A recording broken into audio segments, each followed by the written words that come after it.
Take $10 for a carload of people. $20 for a case of beer and $100 for a tank. I don't think I was making $7 an hour putting up hay. I had money running out of there. Okay, we'll call the meeting to order. We'll begin with the flag salute. I pledge allegiance to the flag of the United States of America and to the republic for which it stands, one nation under God, indivisible, with liberty and justice for all. Welcome everyone to the June 13th Marion County Commission meeting. We begin the meeting with public forum. Is there any public comments? If there's someone online, if you'd unmute your mic and you'd like to speak.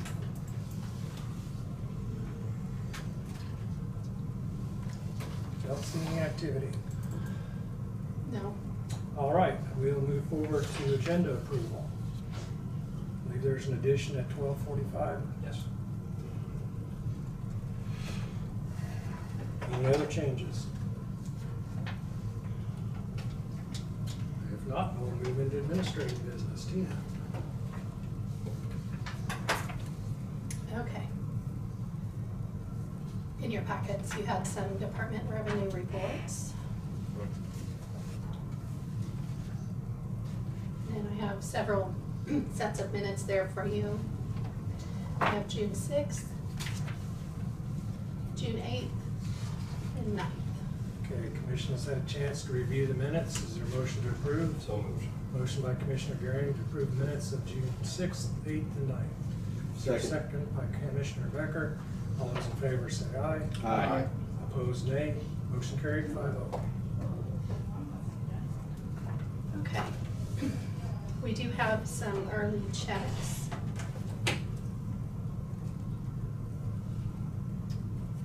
This information was in your packet. Make a motion to approve $19,200.04 in early checks. Motion by Commissioner Gearing to approve early checks. Is there a second? I'll second that. Second, Commissioner Crowfoot. Any discussion? If not, all in favor say aye. Aye. Opposed, nay. Motion carried 5-0.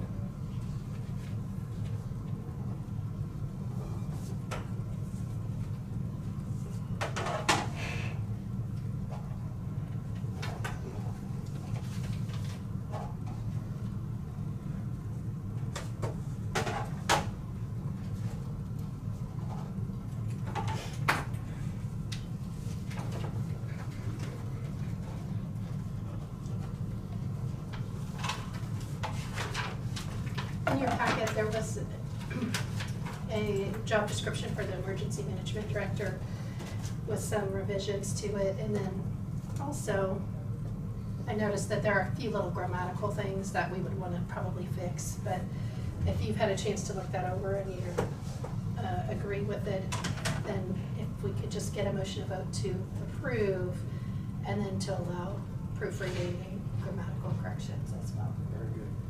Any comments or discussion by Commission? Who corrected all that? The majority of that was done by Marcy. We saw, we collected job descriptions from other counties, which were compared to the current one. And then there were some things on our job description that had to do with dispatch from when the time that was combined with dispatch.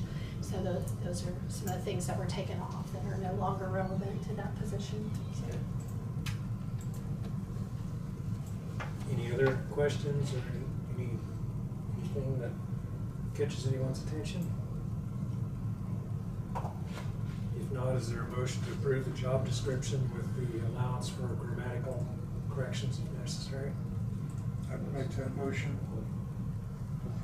Okay, we have a Just motion by Commissioner Crowfoot. Any comment, Commissioner Gearing? I was just looking at the one line crossed out that says cooperate with other public jurisdictions.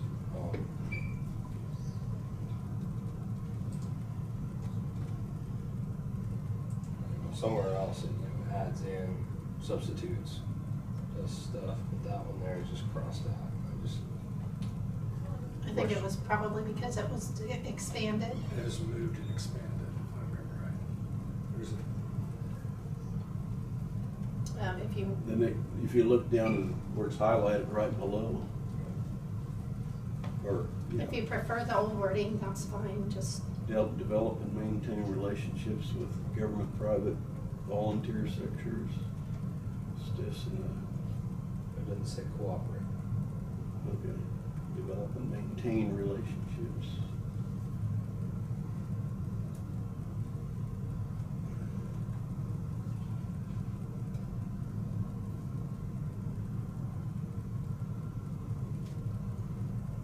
Okay, we have I'm not usually a stickler on it. I just like to see the word cooperate in there. I would think after the last one, we would Yeah. want something.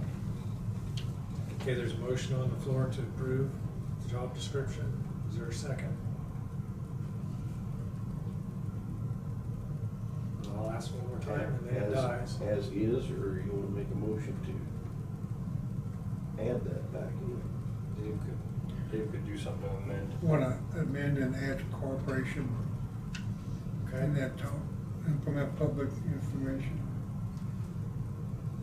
public relation activity and cooperation. Okay, that's the motion by Commissioner Becker, Commissioner Crowfoot. Is there a second? Second, Commissioner Dalkey. Discussion.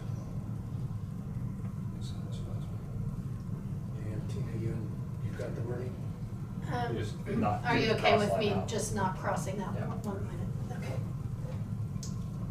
Okay, if there's no further discussion, all those in favor say aye. Aye. Opposed, nay. Motion carried 5-0. Okay. I'm just Your comment trying to remember. For the motion. Just one I second thought here. it's a whole separate one. So the other question I have then is to discuss, the advertising of this, where you want to advertise it. I know, I will probably submit it to KAC to advertise with them. Aren't there emergency management publications or network? They have a listserv, which I'll Okay. have Marcy send it out on the listserv. I assume you want it in the newspapers and online. Are you wanting to do any other kind of sponsored, and which newspapers do you want it in? And then, do you want to do any other sponsored online job placements for this, or job? Where'd that, on that first go around? You can't list the whole thing, I mean, can you, in the ad, No, we No, won't, it's we'll develop an have ad. 4 or 5 lines. Well, it'll be more than 4 or 5 lines, but it'll be a summary, yeah. So, is this something, I mean, I know get applications, but going past that point, I know the fire chiefs and sheriff's departments were all coordinated in with hiring the last one. Is that right? I'm looking at Randy. 'Cause No, Well, I don't it's think so. determined. no, it was just the commissioners. Is that valuable at all to make sure that we have? We tried giving directions to, just what you said a while ago, to cooperate with all other functions. You get too many people, you won't get anything done. Yeah, well, I was just trying to think of some of the people that they would need to cooperate with if they were part of the advisory and selection. Well, no, Ben, yes, it was, Ben did come in and sit in on that. Ben did, Ben and Mike Ringy, those two come in and sit in on, because with fire chiefs, yes, I just wondered if yes. selection committee type, it'd still come down to the board to. Ben didn't make it to both of, some of the meetings, I think, but he had to call out or something. But anyway, yes, Ben and Mike, I think, was the two, because they were the two chairmen of the fire chiefs association. Whoever's county contact is what, Matt? I just throwing that out there. I thought maybe, because. Yeah, that's true. Probably wouldn't hurt to have maybe sit in on the interview. Okay, so in the process of selection, you want to involve a few other parties? Is that what I'm hearing from the Yeah. commission? I don't think it'd be a bad deal. All right, so let's go back to the advertising. We're talking about the listserv, any type of networking with emergency management, newspaper ads. Is Indeed worth it still? I mean, I don't know. I don't use it, but I don't know. I don't. I don't know, we've always put them in the local paper, but When we did Indeed, you really have to do a sponsored job to get very many results. And I don't know that that really helped us a lot the last time. We I haven't mean- seen any from Indeed, yes. Website? We'll put it on our website, we'll send it out on the KAC, KAC has Yes. their publication, which they charge for. We'll send it out on the emergency management listserv. We can advertise, like sometimes we will advertise in Newton and Wichita and, Salina, some other surrounding area newspapers, if that's something you wanna do. I don't know what we did last time, Tina, but Randy was from way up there. We had 2 final contestants, but they was both from out of state. So he got out somewhere. That's where they both come from, is out of state.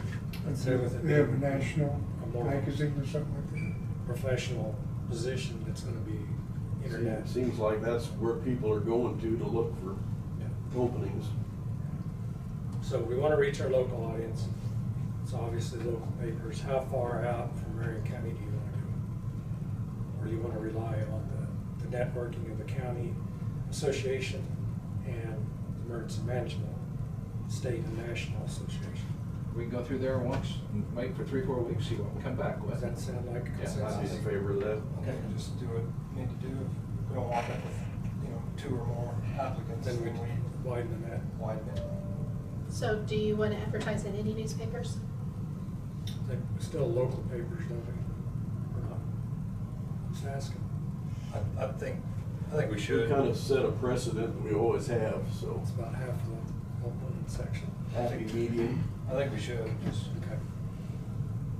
We'll advertise in the local papers. So you're just talking about the 2 Marion County papers, you're not Yeah. talking about Yeah, going to that's what Wichita I'm or hearing. Newton? Okay. You getting some of the Wichita stuff, you're talking about pretty big bucks. well, I mean, just, I've found stories in the free press, not knowing that they were there. I just Google searching and the text search brought up that. So, I mean, Yeah, Google search will still get you. it still finds those texts. Okay. Any other questions on No? I don't think so. clerk's line? Yep. Okay. Good. Do you have another job description for us? No, I don't today. Okay. We'll do that next time. Another time? Any more information on the coroner?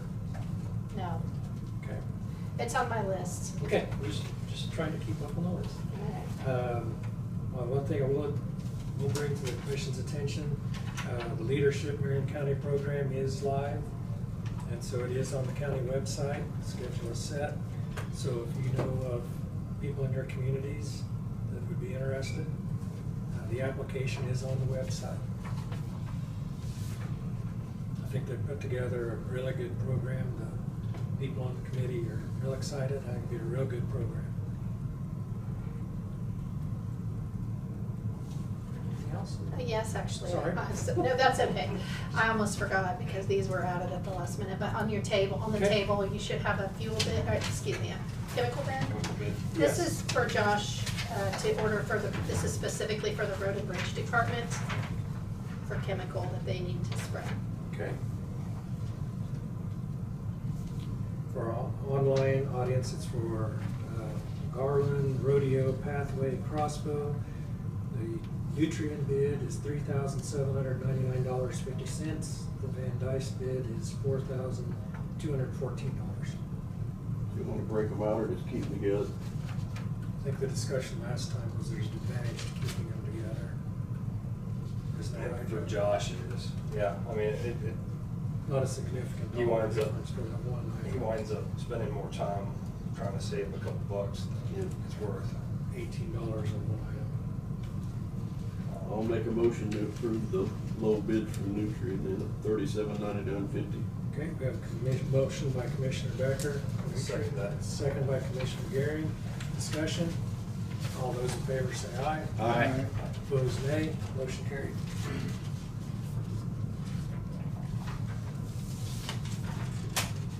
Do you know if the county counselor is going to be here today? I have no idea.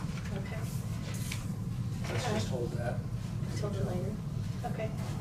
We'll take care of it at the end if he Okay, sounds good. That's all I have then. All right. That concludes the administrative items. We're at 12:45. So if you'd like to come up to the seat with the microphone. That'd be great. Oh, over here? Yep. That's for our online audience so they can. Ah, okay. This is new. Yeah. Trying to be technical and outreach. Yeah, this area of technology is expanding so fast. Uh-huh. Good to understand. Welcome. We've had the capabilities for years, we've just been forced to use them. Yeah. And we're doing so much Zoom court. It's a blessing over here with the gas prices. Should need one more, I think. That's it.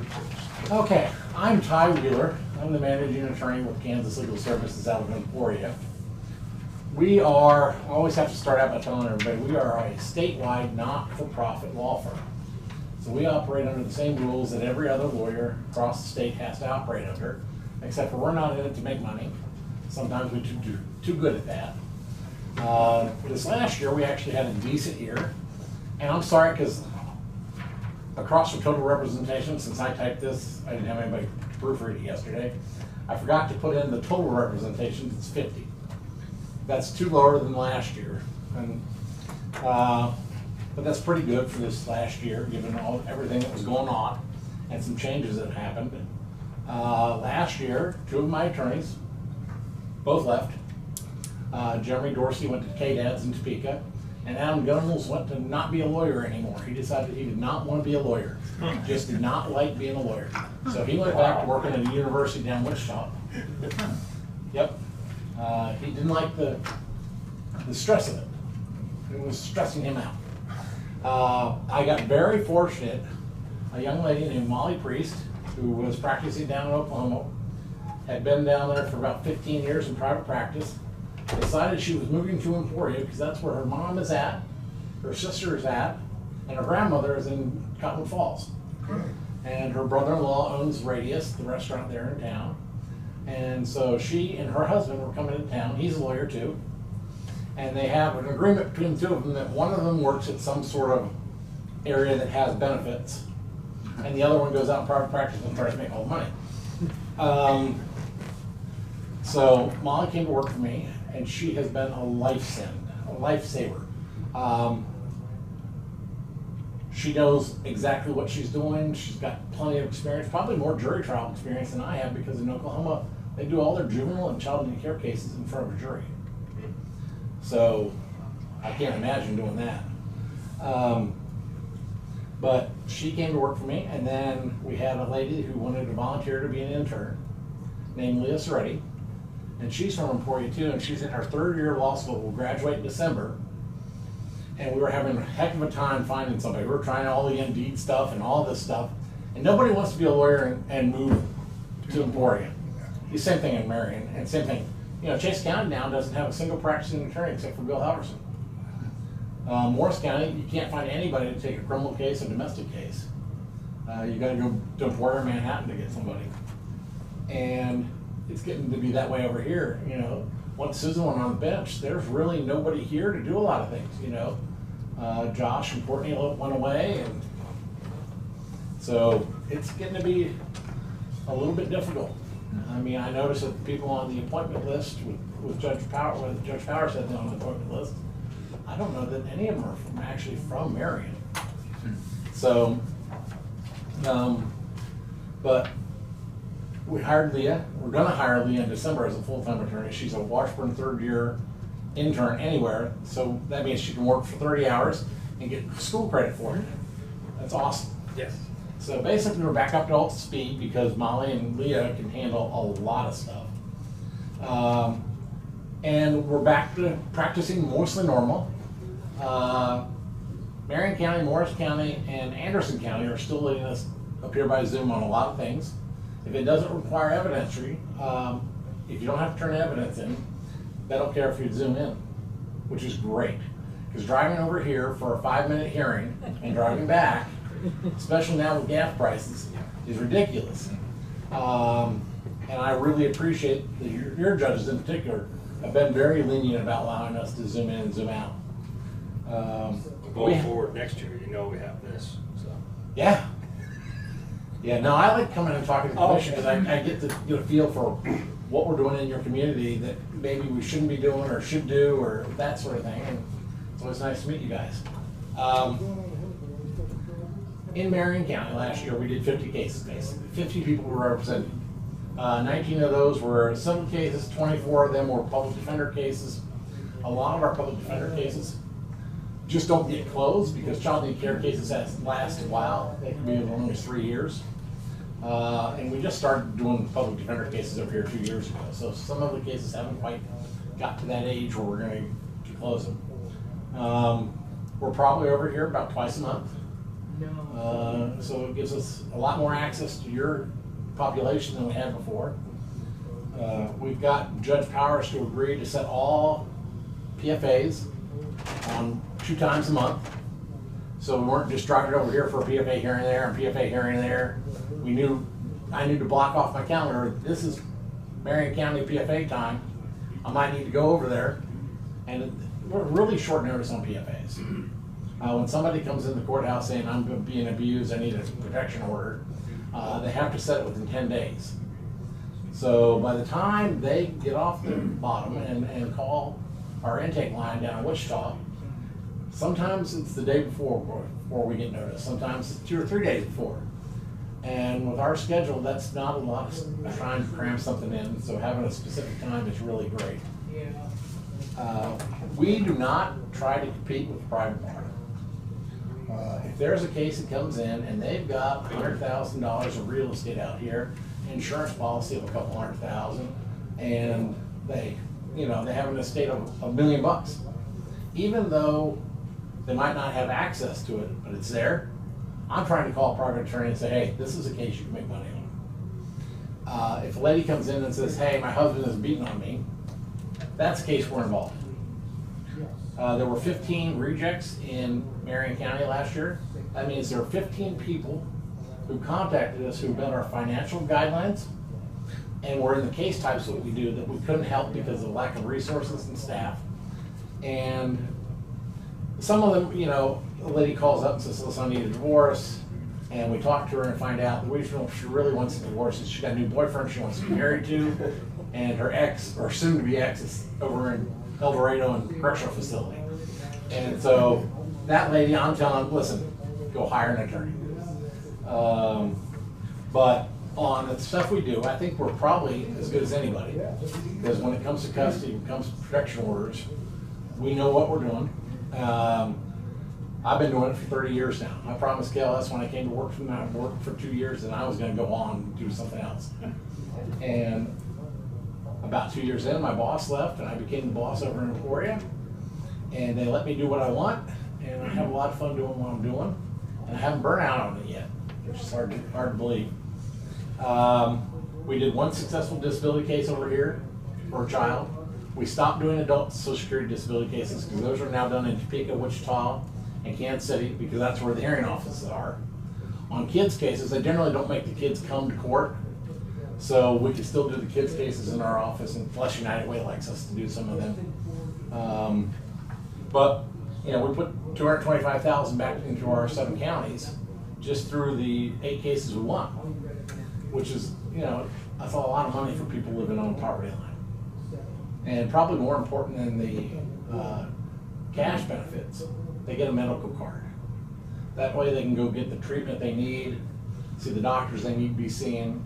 And some of these are pretty horrendous cases.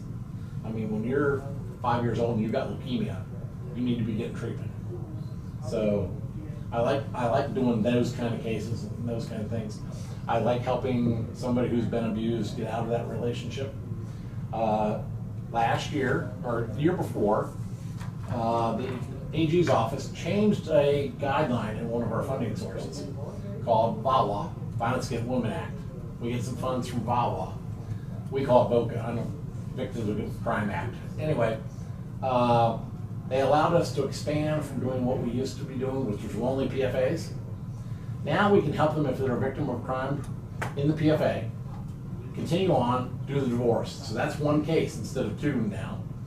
And we can also help them through navigate, for example, if they have to do a crime victims compensation application, or if they're really scared to testify and they don't want to testify, you know, we can talk them through the court procedure. We can go to court with them and hold their hand, basically, so they have somebody else to rely on if they're a victim of crime. And a lot of our clients are really, I don't want to say needy, but they really are having a hard time dealing with the process. So I appreciate being able to do that. And that's really sort of expanded our area of practice.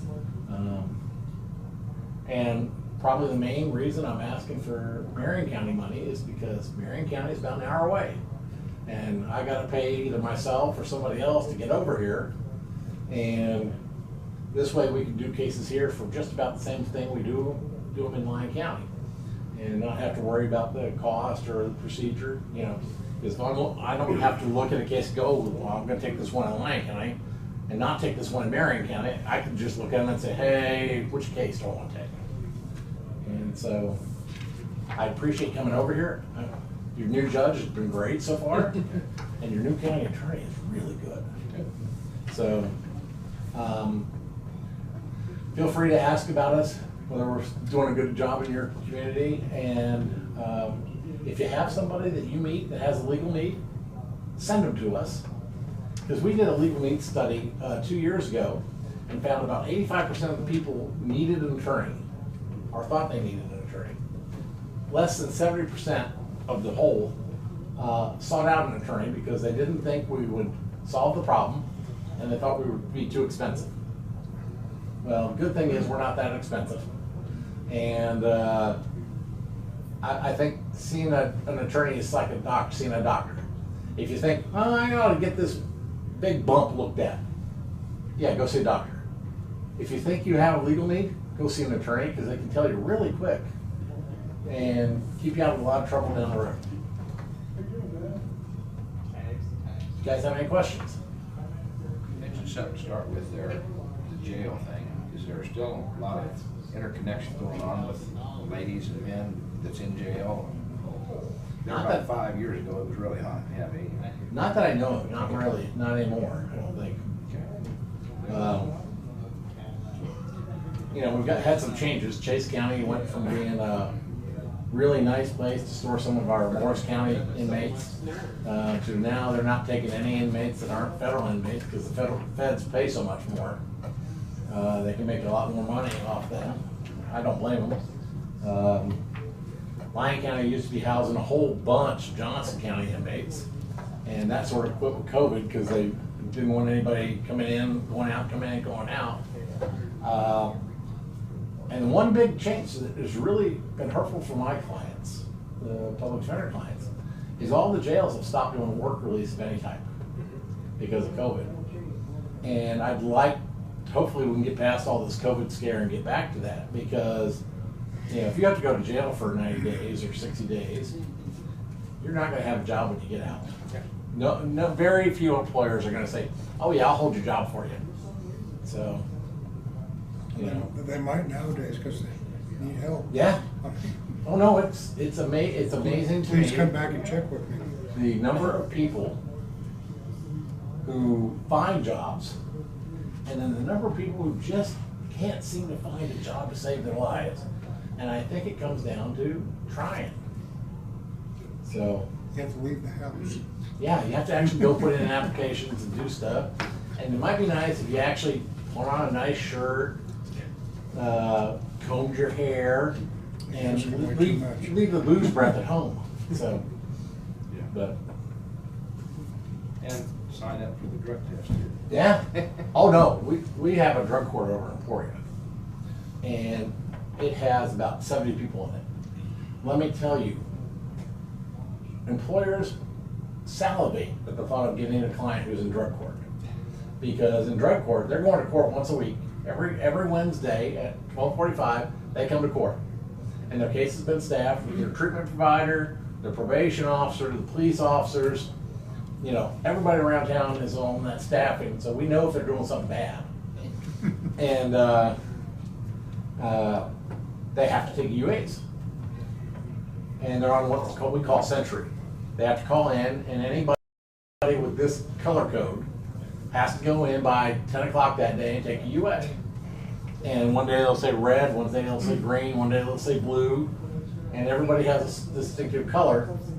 So there's like 25 people that have to go in and UA on occasion, and it's completely random, and it's really hard in 2 hours to clean your system. So it's a pretty good system, and employers know it.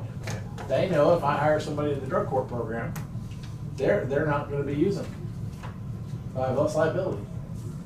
Is there any reason why us more rural counties shouldn't be utilizing something like that? No, you could be utilizing it. I would love to see Marion County get the type of drug court program that we've got going, but it really takes some sort of intensive establishment to get it going. You have to have a judge that's willing to do it. You gotta have court service officers who buy into it, and you gotta have treatment providers who will show up, every week, once a week, and talk about their clients. They sign a release so everybody can talk to everybody, and they show up and they talk about it. And the nice thing is, our court services looks at their clients when they fail a UA. In most counties, the court service officer is worried about the failure. In Lyon County, they really look at it and go, hey, why did this person fail? Do they not have a job? Do they not have productive time? Do they not do this? Do they need to go back to treatment? Do we need to intensify treatment? Do they need to write a letter of apology? I mean, we have a whole grid of graduated sanctions. And usually in Lyon County, when I get a case that's set for revocation, I don't have any chance, because they've tried everything. I mean, on our revocations, we get a list like this, single spaced, of everything they've tried on that client.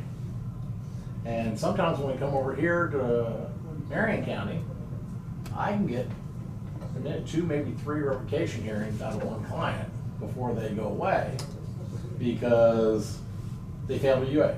Okay, that was a month ago. What have they done lately? They failed to report, but they've reported ever since then. What are we doing here? Do they need to go to treatment? Okay, we're gonna not revoke and send them to treatment. And then if they ran away from treatment, okay, then they come back and the judge sends them to prison. Yeah, round and round it goes. Yep, but Thank you, Ty. We really appreciate the update, you being here in person and answering questions. and I will send you a letter with a request. Yeah, I was gonna ask what the request is. $4,500.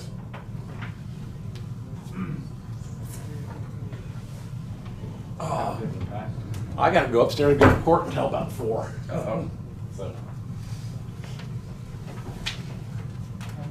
Again, making multiple uses of that trip. Yeah. Well, and Judge Robson was supposed to be here and doing court in person. I guess she got sick, so Judge White is doing it on Zoom from Morris County. Different. Yep. Thank you. Thank you. Thank you.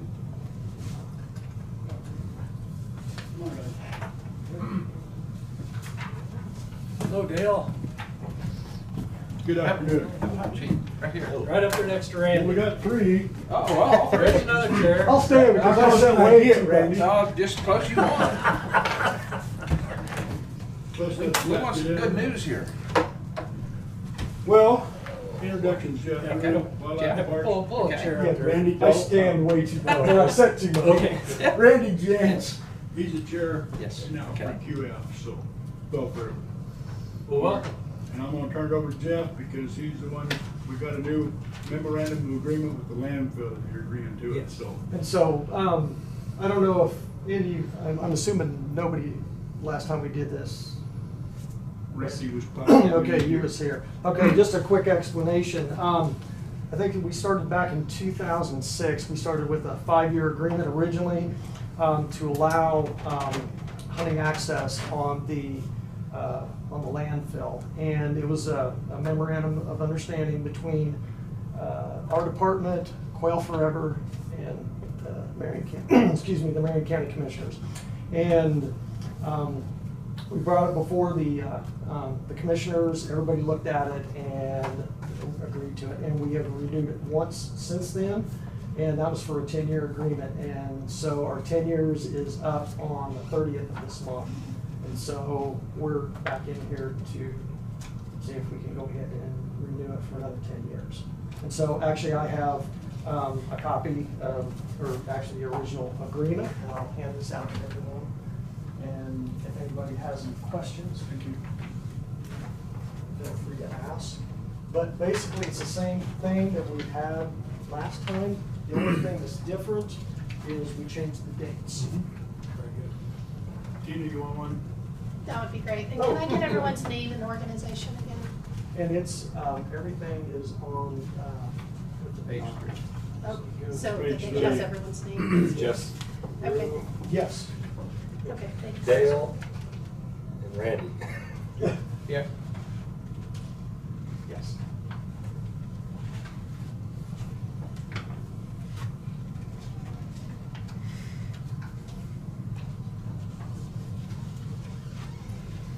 I don't know of anything that's supposed to happen in the next 10 years, you know, whether we, I don't think we'll release, I think we'll still be under our responsibility for that for at least the next 10 years.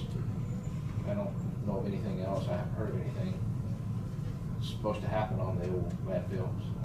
You mean as far as the testing and all that? Yeah, testing and stuff like that, you know. Just tested anyway. Yeah. Yeah. But I I mean, don't know, our 35 years is quite a ways off. as far as they do. When it was closed, yeah. But basically, guys, it's gonna be nothing changed out there. Wildlife and Parks is gonna do bulk of the booking except for the deer hunts, and it'll be cooked through Quail Forever. One thing we were thinking about, we've got some money to spend. That place, if you haven't been by it, is becoming a forest. And we possibly, if we go with this, what we wanna do is we wanna spend $4,000 to $5,000 out there this year. Cut a bunch of those trees and pile them.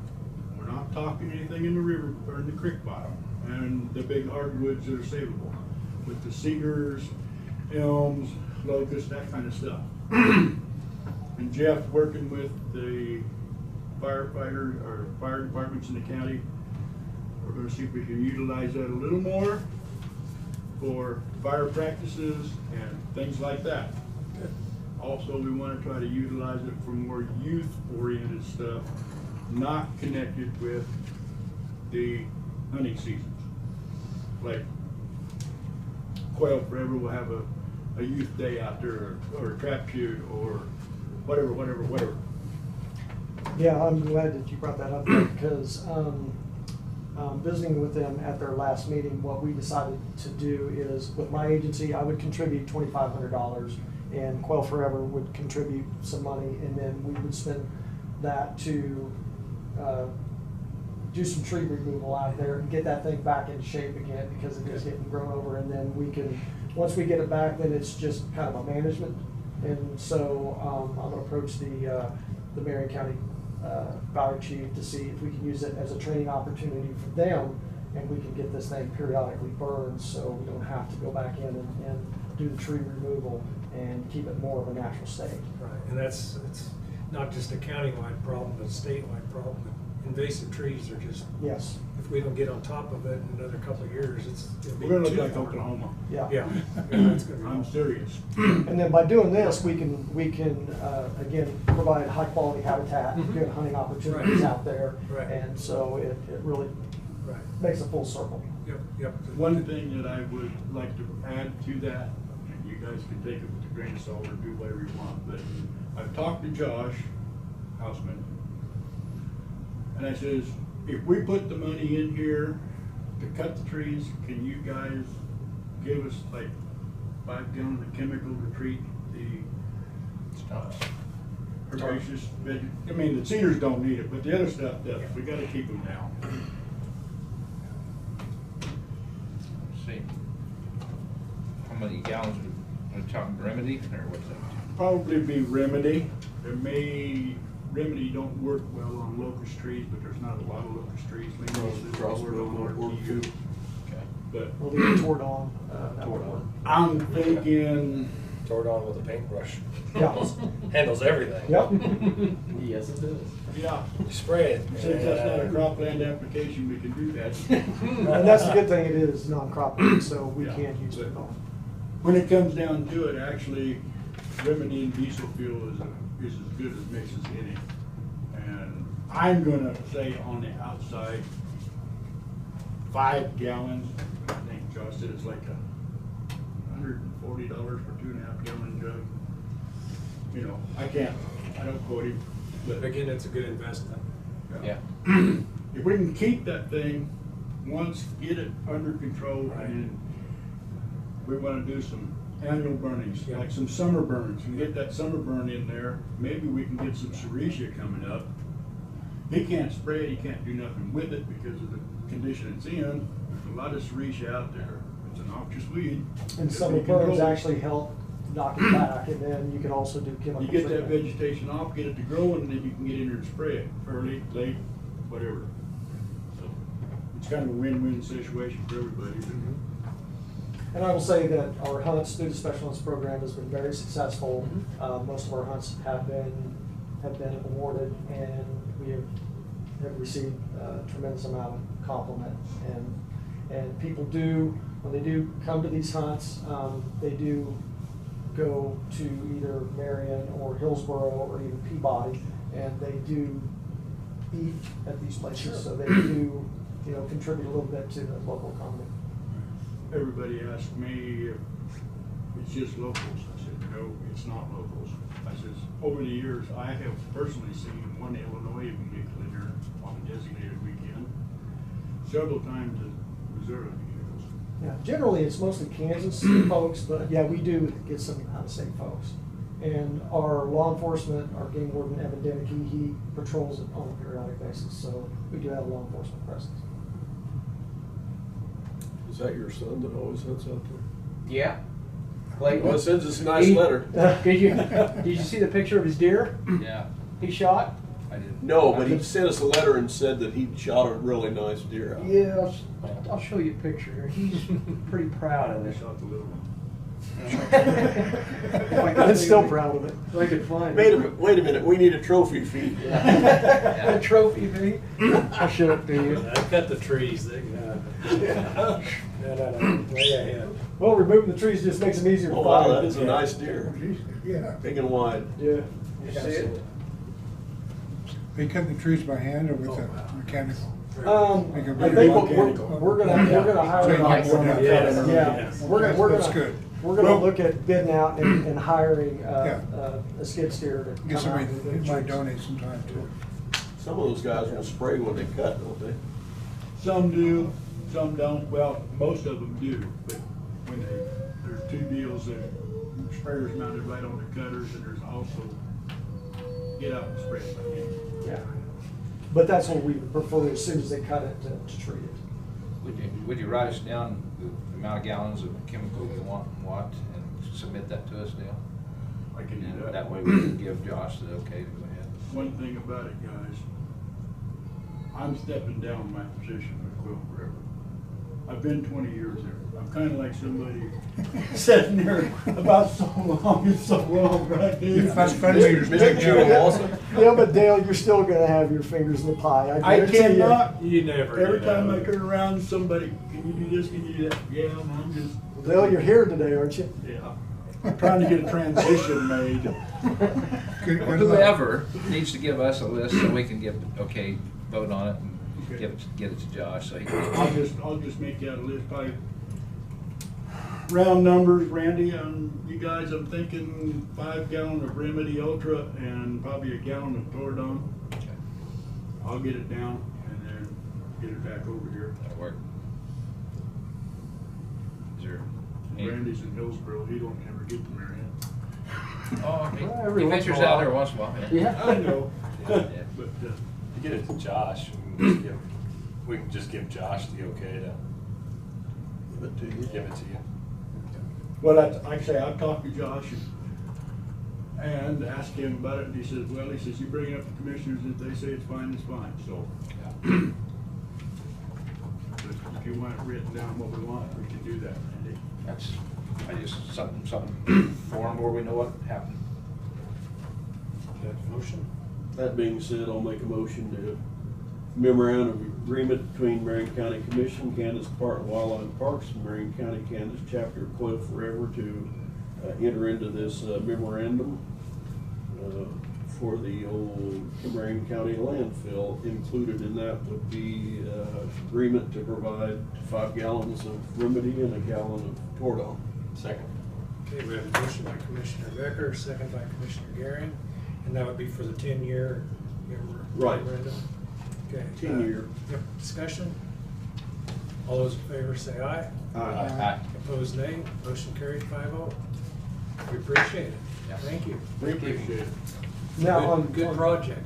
Thank you. I mean, we appreciate you allowing us to continue to do this, because it's been wonderful for the sportsmen and women, and also it's been great partners with both you and with. Excellent. Taking care of the land too. Yeah, and that person right straight to the south of you, between those two pieces of property, there's always some deer running back and forth between them. You can see a lot of wildlife through there when I drive through there. Commissioner Becker, does your motion include authorization for the chairman to sign? Yes, included in that motion. Still included in my second. And included in all of it. Thank you. And then signatures, I'm assuming you folks want a copy of this. What I can do is, of course, Randy, he can sign, and I don't have the signatory authority. I'd have to take it to our Assistant Secretary of Operations, who just retired, but we have an acting one, and if not, we can get our Secretary of our department to sign it in place of. Very good. You get them signed and you get them back here, right? Yes, yeah, I'll hand deliver. Just make sure Tina gets a copy. Yes, I will, I will do that. Excellent. Go ahead and just do, since we are doing it that way, can you go ahead and sign it? Sure. Should be through We'll that. have an original, we'll have 2 signed. You know, we can, if you want, we can sign 3 of these, and then I can give you an original, each, you original, and then, I believe I have everything. Here, I've got. Oh, I got some extras. Great. We gotta kill more trees. Just make sure there's Yeah, cedars. just make sure they're, Cedars make sure and they're pines. Marion County landfill trees. That's cedar paper? Yeah. Whatever. Locust paper. Locust paper? There you go. We'll take all the trees. There. Well, we don't want to take them all. Well, No. we'll leave the good The ones. There's a lot of walnuts through that Yeah. bottom. Oaks? Gotta leave A them lot of alone. oaks. Yep, we'll leave those. Make some money someday. Thank you. There's some big walnuts in there. Would that property be,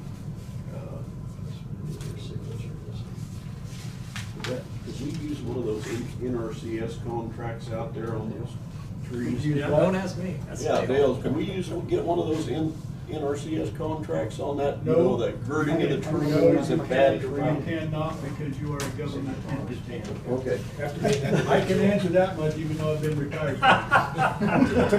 Some things never change. You've tried that. We've tried that before. That's, Thought maybe we'd make a little money on it. well, I understand, and that's been brought up numerous times with this and that and the other, but any government agency is exempt from those NRCS programs. Could the Quails Forever do it, or something recent or something? Wow, that ain't brought up. But who gets the money? Quails on Woodland. Put it Well, back. forever we get the money. Right. Put Then it back. you guys, then you guys are out of the. Well, yeah, but it'd still be property improvement. Yeah. Yeah, well, there's some other programs too. I mean, NRCS is kind of diversifying their ways, and I did. Of course, I've been gone long enough, but I catch this and that and the other. I mean, they're into some deer management properties now and this and that and the other, so I don't know. Might be worth the asking the Without question. talking to Matt.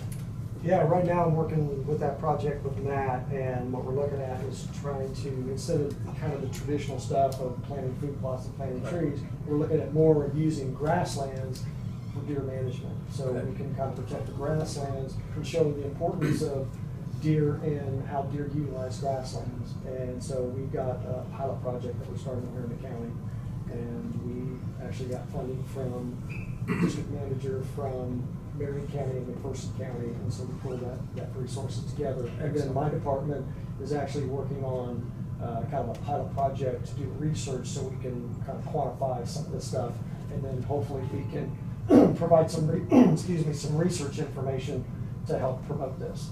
Excellent. Contrary to popular belief, 10 years ago, there's more deer in western Kansas than historically ever. And there ain't a tree out there, you all know it. Deer do not need trees. They can sure hide in cornfields. You're counting the muleys now. Muleys are leaving western Kansas. Yep. Yeah, they're hurting pretty bad out there. Well, thank you guys, we appreciate it. Well, thank Good you for program your- and thank you. Good opportunities. Have a good day. And when I get this signed, I will definitely. That isn't even important. Thank you, thank you. Thank you, guys. Thank you. Let me use this at Is that an 80? Huh? It's an 80? I've got 280s. It's 160. No, I just came, I didn't know if you were going to be talking about the pay increases and that sort of pay raises, that sort of thing. I'm not sure. Okay. That's what I'm. If they do, it'll be after they come out into the executive, so. All right. Thanks, Susan. 10 minutes? Yeah, Or 15? that's fine. 10? Okay. I move that we recess into executive session in order to discuss personnel performance pursuant to KSA 75-4319B. Item 1, personal matters and non-elected personnel performance with Tina and the commission for 10 minutes from 1:21 to 1:31. Second. Second by Commissioner Garing. All in favor say aye. Aye. Opposed, nay. Motion carried. We'll be back at 1:31.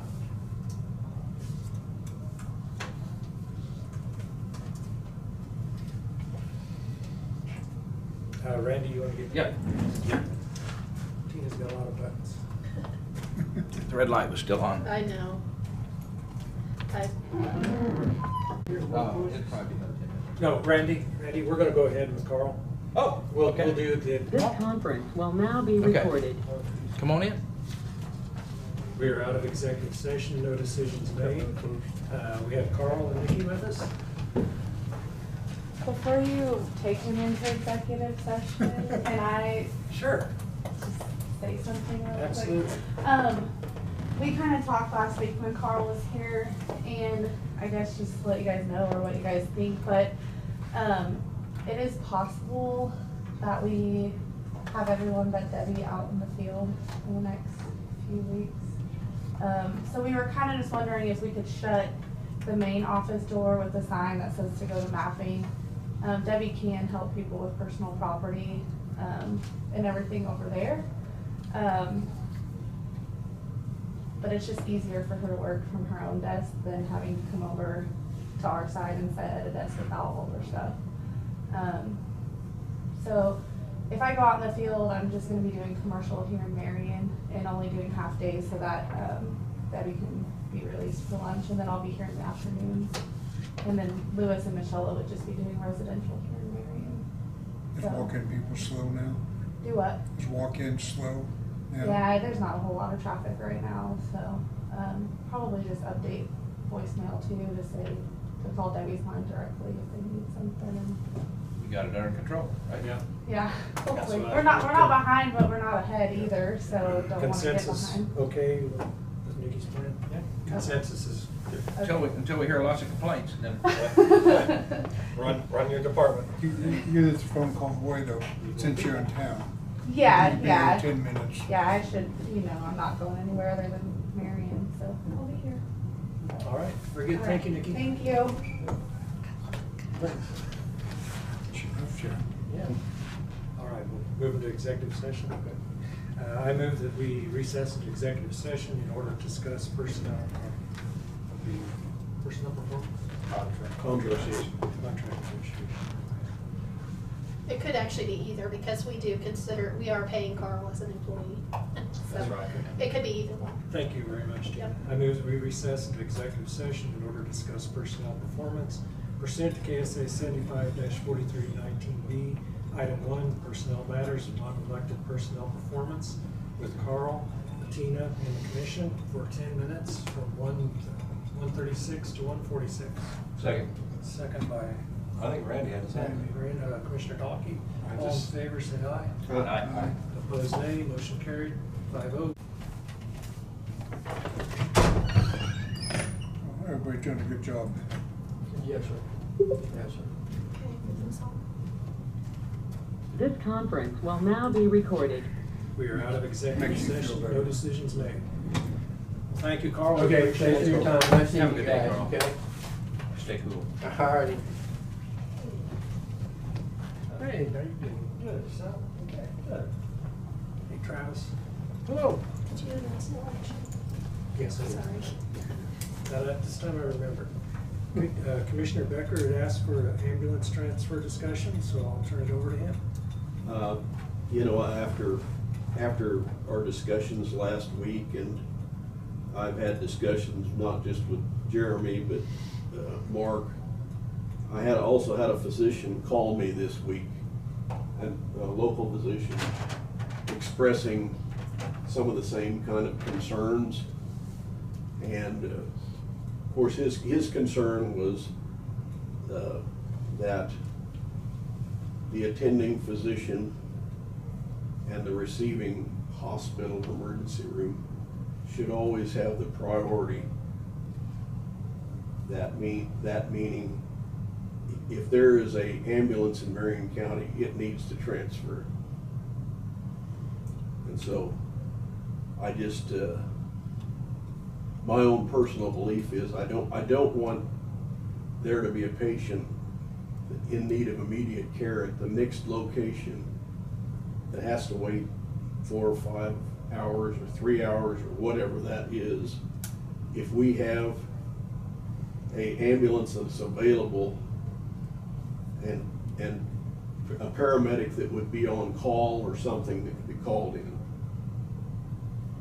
And so I just thought we just need a little further discussion. It's no put down on our emergency EMS, any of that.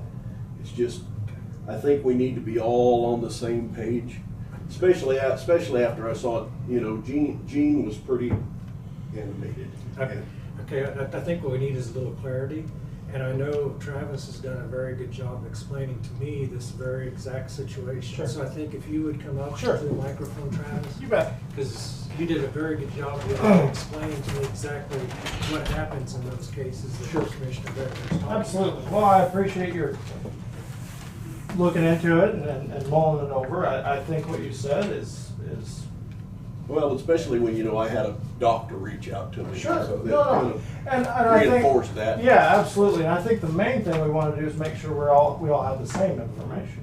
Okay? Right. So the reality is, what I deem a critical transport, a critical transfer. I'm not a doctor, right? I'm not. But I know if they say they're going for this intervention, when we get that patient there, they're going into a cath lab, they're going to see the neurologist, there's a trauma surgeon there. That means they're going in, something's gonna be done right now. And I will send every ambulance I have. If I have 5 patients that need something right now, I'll send everyone out of the county and I'll sleep good at night. What I don't wanna do is send out, and I have some information, I don't wanna send out a possible UTI, right? And penile vein draining. That's what it is. I don't want to send those out at the same time and not have an ambulance standing by. Well, I understood it. Right? We were talking last week, about a broken hip or something Sure. like that. And I understand that. Yes. I understand that. And let me reassure you, it's never been my intention not to take a critically ill patient and get them within our policy where they need to go. I'm going to tell you, there's a lot of emotion. There's a lot of things involved in this. That's something that I deal with. It's the last thing I think of when I go to bed, and the first thing I think of when I wake up. They're on a transfer right now in Wichita. The truck from this town. Don't know. Oh, I think I do know what it was, and it certainly. I don't know that it was time sensitive, but we took it right away because we were available. Right? If it wasn't time sensitive, and we had Hillsborough's truck down in Wichita, and it's not time sensitive, those patients wait. Again, if they're going for an immediate intervention, I have no qualms with that. If they're going down there to go into a bed, to a floor unit, if there's something we can do. Thursday, I had 3 of them come in at the same time. 3 transfers at the same time. I took them one at a time. But I talked to the hospital, dispatch did a good job of talking to Mission Control. Can this patient wait? Yes, it can wait till you get back. Yeah. And I just think that's something that we need to. I don't think so. We need to all be on the same page Yeah, about. Right. That's been my, Right. it's in the policy book. It's in the policy that I've shared with you, that if it's necessary, I will send multiple units out. If you question my ability to determine necessary, we can work on that. We can work with Doc Hodson, we can work with some, I just got off the phone with Mark a little bit ago. I would guess that working with the hospitals, Sure. they know when they call you for a transfer that if this person, got a broken leg or something, and If it is- might have to wait an hour Sure, or two, that sure. we're all good. But when an attending physician says we gotta go, and the receiving hospital says, yes, you need to get him here quick, Right. then clear out the ambulances. Sure, and I've got stuff everywhere. I've got examples of, out of 51 transfers, that there's been 104, there's 51 on this list. It's broken down to a certain facility. Of that, let me count again so I don't misquote me. 5 have been lights and siren emergency out of 51. The others got there in a timely fashion, but there were 5 critical, need to get there now type patients. I didn't tell them they had to wait. We're human. I can make a mistake just like anybody else, but I try and use my experience, my education to make that determination based on 12,000 people in 800 square miles, how I can best take care of them. Yeah. And I don't want anybody to pay for a flight, but I also, Mr. Winkler, saying I need to take critical patients. I take critical patients. I've taken 104 transfers this year. I take them when they're within my policy. Well, like you say, Policies. it's an emotional issue, especially when you've had a family member. Okay, but I understand it. But I here's get the other that. thing. I've circled here. I have a date where that ambulance left at 10:50 in the morning, got back, left again at 14:08, got back, left at 16:40, and I had to stand in front of a mad family member and express to them what took them so long to get an ambulance, because it wasn't here. And I can tell you, well, I gotta go back. But I mean, if we're cleared out in Hillsborough and Marion, and you got a physician that calls and says we gotta go right now, Who are you gonna send them with? can you call Peabody? Can you call Tampa Tampa, Peabody, but or whatever? if it's a BLS transfer, but that's contradictory to what you just said. If it's gotta go, it's an ALS transfer, and those are not ALS trucks. I mean, they don't have the, They don't have paramedics on No. them. can you put a paramedic on one? That's the intent with You the, think about- think about that's the it. intent with the supervisor position. They could fill that role. I've tried, I mean, this isn't new. I've been dealing with this for a while, but no, and I don't We mean don't wanna send disrespect. all these words, Yes, yeah. I don't mean to disrespect. My point being, that was one of the advantages to having a supervisor paramedic was, in the event we They need to can go. staff another ALS truck, we can. And that's happened often. It is, Many times. it has happened. The challenge being is I'm losing employees and I can't replace them quick enough. Can a hospital put a nurse in there? There used to be a policy that they could. If they're not short. Well, and so maybe it's a staffing, I mean, maybe we have to think outside the box. I don't know. There's nobody beating my door down to come to work, There's a staffing shortage. across the board. Yeah. I'm short 2 people, getting ready to lose 2 more. And my guess is that, the hospitals are operating on what they can operate on. Whatever they can push off to the EMS, they're gonna push off to the I EMS. had a friend get hurt yesterday in Chase County. They took him to Emporia, did the transfer to Wesley last evening, and he finally got a room this morning at 8 o'clock. He spent all night in the ER. Yep. But Well, because it's possible. they didn't have a room. They blame their EMS? No, they Oh. blamed staffing. Okay. Well, I don't know. I haven't asked about that, but, Right. there was an example Yeah, And he was a doctor too. sure. So- And Commissioner Dalkey had brought up the financial impact of this. There's certainly wear and tear on trucks, there's a lot of things, but if that's the service we're here to provide, so be it. The flip side of that is when you talk about contracting an ambulance to a hospital, then we bill the hospital for transports. And they can collect from the patient. The reality is, for insurance to pay for a transfer, there has to be, the terminology is your life has to be threatened in the event you were transported in any other vehicle. Let me say that right. Your life must be threatened by any other means of transportation. Broken arm doesn't work. Broken arm does not work. I have a list I'm happy to share with you guys weekly. I could come in and tell you what we transport out. I have them all written out here. No, I don't question any of that. Okay. My only question is, after listening to everybody and listening to the professionals, Sure. I just don't want a patient laying up here in the ER, Hillsborough, wherever, that needed to be in Wichita or Salina, wherever it's gonna go. Sure. 2 hours ago. I don't disagree. I got in this field That to was- help people. That's what I do. That's what I do. Yeah. And then I don't want somebody to have to It's I different. have, there's only so many resources, and when those resources are tapped out, they're tapped out, and people have to wait. That's a reality.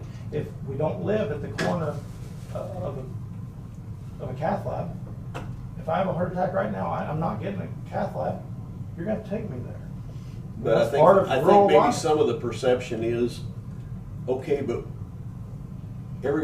we still had an ambulance or two in Marion County. I think the perception isn't that we might not have a paramedic to put in it. Yeah, Yeah, they'll say, well, you had an ambulance available. sure. But maybe we couldn't staff that ambulance. Right. But you also got a car. I mean, you couldn't go without medical advice, put them in the car. People don't want to. So, you know, there's some Yeah. perception. And again, we have been working through this. I don't, obviously something changed on it. I'm sure this is just gonna spur the next one. I've upset people, they're gonna come back, and if we do it weekly, that's fine. I can be in here. No, I just I'm not- that's not pointed at you, think the Commissioner, but- commission and you Yep, guys, we all yep. kind of on the same page. Sure. No, and that's not directed at you. Where there isn't a perception out there that we're not taking care of something critical. You bet. On the spot. Critical is the key word, and the example that I was given, I could black out the names, but I'd be happy for you guys to stop by my office. I would share that call with you that was deemed critical, that I refused to take. That we triage code grade, got up, walked to the cot, and we drove them. But that's the one that's being said that is super critical. I tried my best not to let super critical patients sit. We're not gonna do that. I don't Okay. question that. Okay. It's just And my people trying wanna to work, get that's why they're here. perceptions right. Yeah, Well, I appreciate Commissioner Becker bringing up the question. I appreciate Travis' clarity, because I think you've done a very good job of explaining the situation and hopefully clearing up some of those perceptions. We just that are out there. need to find a few more paramedics. Critical cases are Or being transferred. part-time paramedics, Right. or They're- occasional they're hard to paramedics. find. Well, and Sure. also nurses in the hospitals in Wichita to the transfer, because some of those shortages are being blamed on our service. And that Well, is right, true. and we have to find a different place to go with them. I know of a gentleman that they were gonna take to Wichita last week, he ended up in Salina. yeah. Not to say that you won't get just good care, I'm sure he no, will. But it's a challenge all the way around. Commissioner Dalkey, you're the puzzle.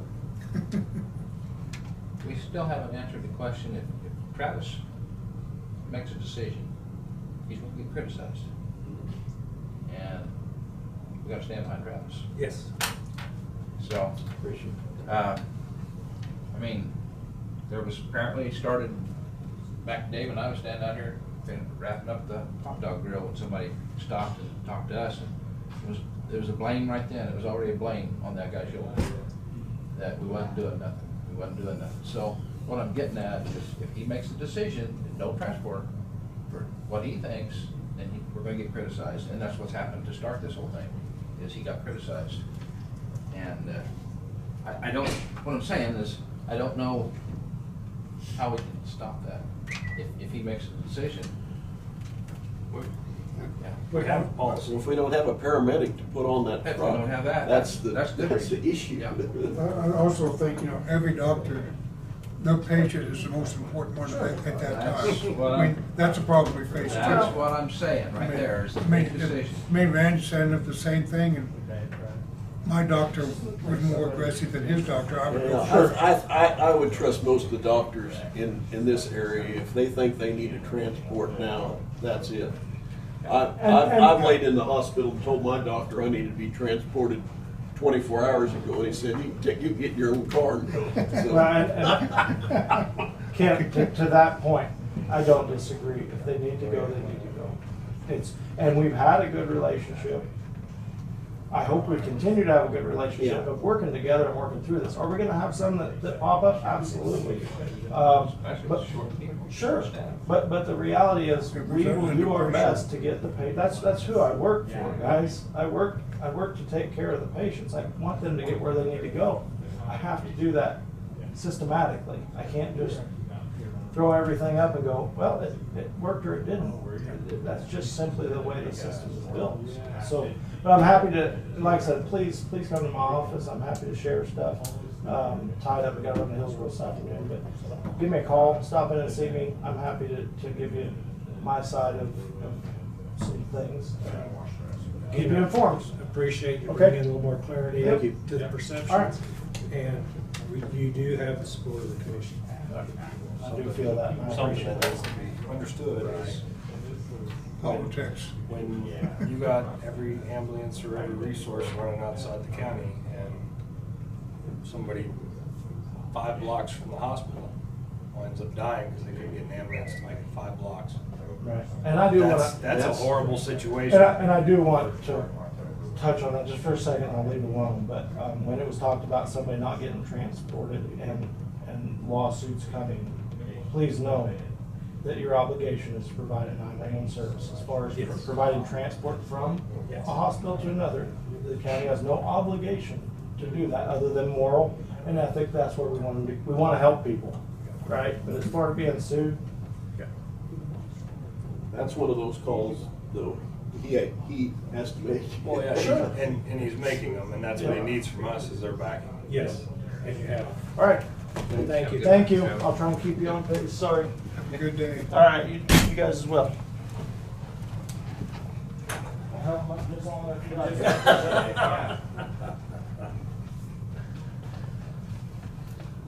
Well, hello. Hey, good afternoon.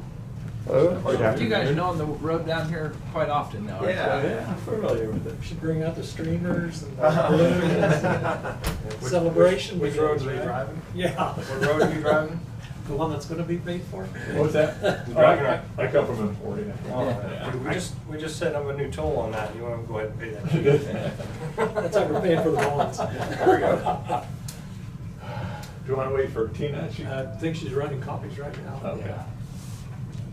We appreciate the good news and Yeah. all the work is having the first time to go through one of these. It's really eye-opening. And it worked out well too because I guess there was some economic announcement on Friday about inflation, and the municipal bond market is Friday and today has just been horrible. Glad that we sold when we did. Yeah, well, it was Days, timing in it. Yeah, it sure seems like Definitely of it the is. essence. Yes. And we think we started this back when we thought the interest rate might be around 1. Just hoping we could get it done in time. Yeah. Do you have the actual documents that need to be signed, or do I need to print a bunch of things? Pam sent a file with the signature pages to all of the documents. I can resend that to you. No, I have all the signature pages, but Okay. there's knowing where to start and stop on all those other documents. I wasn't sure if you would have the original sets for the actual signatures or not. So it's the county's preference if the chair and clerk are comfortable just signing the signature pages, then we will distribute the fully executed documents after that. Or if you would like to have the full document together before you actually execute it, if you would like to do it that way, then we can We have the full document on our computer. Right. That's to say, all we need is the signature page, because we've got the. Right, yeah. I'd make the motion that the chair sign for. Well, let's back up a page. Not quite that fast. Let's just get it. I'm gonna ask you to withdraw your motion for this. Oh, okay, I'll back off. No, I'll let you make the motion when it's time, okay? Yeah, we do have the resolution, which will be signed by everyone. Right. Yeah. Okay. So where do we start? Let me just kind of give an update of where we've been at since where Mitch and I were last here. And then I'll kind of turn it over to Mitch to talk you through what you guys need to do today. But I think we were last here back in May 9th. And since that time, a couple of big things have occurred. First of all is we ended up getting the rating on the bonds. And both the chairman and Tina did a great job in presenting the county's credit to Standard & Poor's. They were prepared and they did a really nice job responding to the questions, and it went well, and the county ended up getting a AA- rating. I had kind of thought I was kind of thinking AA- to A+, and so I was really glad to see that you ended up on the high end of that. That is what Standard & Poor's considered is a high investment grade rating. Their ratings are AAA, AA, A, and then BBB. Those are their investment grade ratings. So a AA- rating is a very, very nice rating for the county to get. And here's, I don't know if you've had a chance to see the rating report.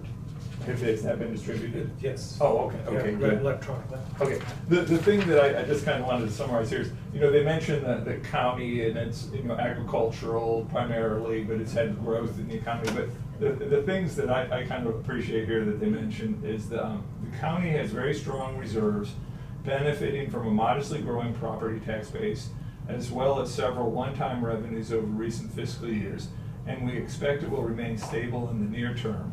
The county has what we consider a very strong, manageable debt profile with no additional issuances expected. So, to me, that kind of, some of the things that you guys can control in terms of debt and finances and fund balances, they think very highly of. So after that, then Gilmore Bell finalized the preliminary official statement, the offering document, as well as the bid forms.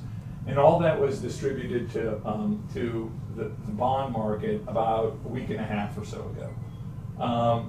Prior to the bond sale on the 9th of June, we called around and talked to a number of the firms that we know regularly bid on bonds, just to make sure everyone was aware of the sale. And I think between the size being $5 million and the structure only being repaid over 9 years, which is short, I think it was very popular amongst purchasers. And we ended up getting, you might have already seen this, but this is a list of the bidders that you ended up getting when bids were taken on the 9th.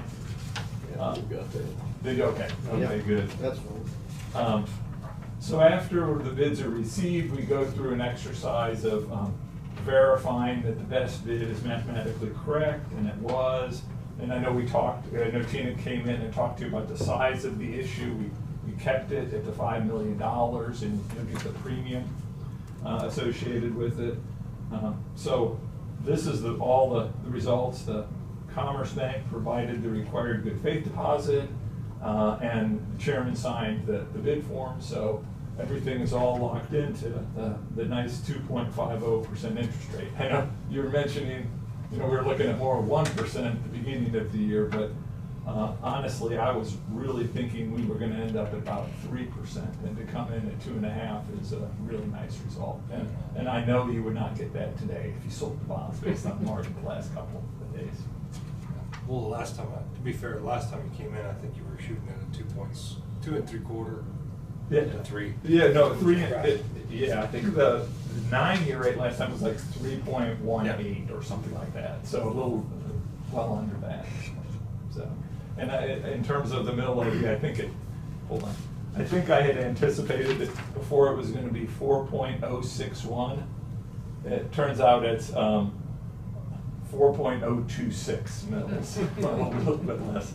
It's such a short issue that it's a nice low interest rate, but it's such a short borrowing that even that drop in the interest rate didn't affect overall the mill levy that much.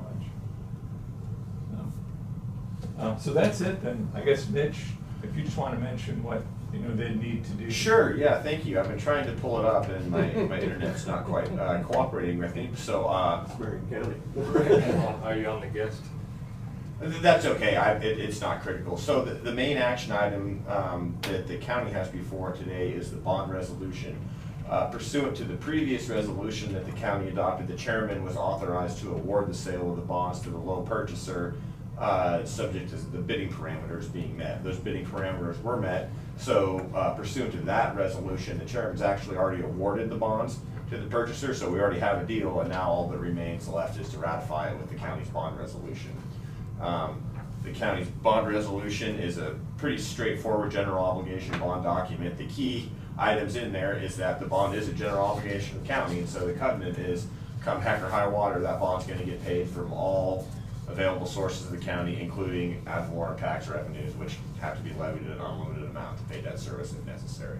Of course, we don't necessarily expect that to completely be the case, I don't think. Or are we using, is this pure property tax? Well, I think you said you're gonna try to keep your mill levy stable, Right. so, yeah. But at any rate, the key item is, as you build your budget each year, include the debt service on the bonds, or else Absolutely. you're gonna have to come up with some emergency measure Yeah. to pay it at some point in time. But that's pretty Yeah, straightforward. it's already plugged into our Right. budget process. So, we've already received the good faith deposit on the closing date for the bonds, June 30th. The purchaser, Commerce Bank, is gonna wire the remainder of the purchase price to a financial institution that makes, or to the county's bank. We'll verify that the funds are in place, and at that point in time, we'll release or authorize the release of the bonds. Right now, what we're doing on our end is compiling the bond transcript. That's all the documents, the county's charter resolution, the authorizing resolution, the bond resolution, and the various closing documents that are all also included in the transcript, which are authorized by the bond resolution. We send all that up to the Attorney General's office. The Attorney General signs off on the transcript, says yes. The state treasurer registers the bonds and actually ships the certificates to New York City to a holding company. And then all that takes place prior to June 30th. And on June 30th, when everything's in place and the money moves, we just authorize the release of the bonds to the holding company in the name of the purchaser of the bonds, and that's how they're issued. So that's the long and short of it. The call option on the bonds is 2029. 2029. So if rates improve to the point where the county can actually save a decent amount of money, decent amount's kind of a relative term. I think the industry standard, as Dave might tell you, anything you get above 2.5–3% around in those areas on percentage savings, then it's a deal worth doing. If that happens, you might hear from a potential purchaser, or you might hear from Dave that, hey, we think the county has the opportunity to save some money by refinancing these bonds. If that happens, then that'd be a good development for the county. But if not, the county would just pay its debt service to maturity. That's about it. And Tina will probably want to coordinate with the treasurer when the money gets delivered to make sure that there's enough collateral at the local bank. Sometimes that can be an issue if all of a sudden $5 million arrives and they weren't expecting Need to it. have some pledging on that. Yeah. Very good. Any questions from the commission? Again, we appreciate all the work that's gone into it. So at this point, we would execute or move our resolution 2022-18. Yep, the motion would be to adopt the resolution 2218 authorizing the issuance of the bonds. Very good. Commissioner Dalkey. I'd make that motion for 2022-18 for the resolution of the bonds passing.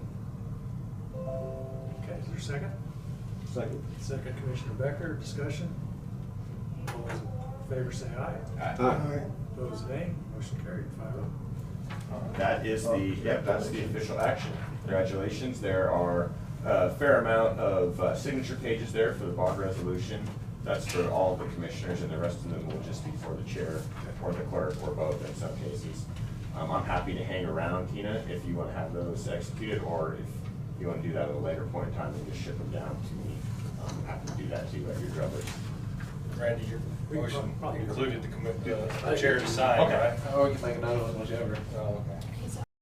But we gotta. I think you've already authorized him to sign all the documents Okay. associated with that. Yeah. Good. Yeah, the bond Oh. resolution. That resolution specifically all signed, so that's, Right. that one specifically, you didn't have to have authorization. And the other one covered these, so.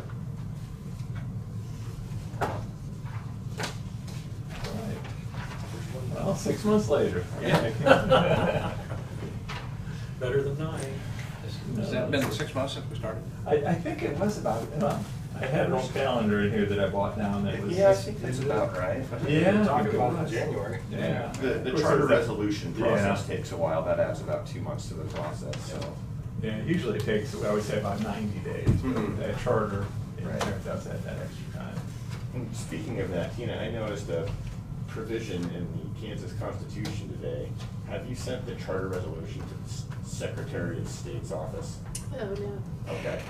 We can do that for you. Actually, I had that question and I wasn't even aware of that requirement. I saw Really? that earlier today, so Okay. we'll have to send that up there. I don't Yeah, know what that'd be they, great. I don't know what they do with it, but we can send it up. They need more papers to file. It's a job for somebody. Exactly. Those bond ratings based on the amount. A bet, it's, one of the factors that goes into their analysis is the total amount of debt that you've got. But Versus your equity and assets, or? what they tend to do is they tend to look at the total amount of debt that you have outstanding, specifically general obligation bonds, relative to two things, relative to the size of your tax base and relative to your population. And I think in both cases with, I guess you've got one other small bond issue outstanding, but Top one. at $5 million, that still ranks, and as far as their rankings go, that's pretty low. Now, in terms of equity, that's when they really look at cash in the bank and reserves. And that plays a big part of their analysis too. That's on the first. I will, I'll put all this together. Okay. With the rest, and then I'll sign mine and get it to you, if that's it. Yeah, that's just fine. I have to see all the pages together and Okay. make sure. So that's about it then? Yeah. Your All right. girl's gonna have to wait. That's okay. So would you want to just send those down to me in the mail then? Okay. Yeah, you can do that. Very good. All right. Thank you, guys. Thank you, gentlemen. Thank you. That's Thank you very it. much. Just like that. And you have to have original signature on the resolution, because we typically keep that, so I can, if we need to do that, I'll just do Yeah. a signature page for them to sign. Yeah, that'd be great if, yeah, we'll take one signature on On the resolution, okay. Of course, it goes without saying, I hope, but any questions, please don't hesitate to give us a call. Always happy to help if we can. Just make sure we get it guaranteed to where we cover it, so we don't, so somebody don't steal it out of the bank. You'll be good to go. Okay. You'll be good. Tina's bonded, I'm sure. Oh, I think okay. We'll be good. It's gonna be spent so fast. Yeah. All right, thank you all. Thank you. It's spent before prices go higher. Yeah.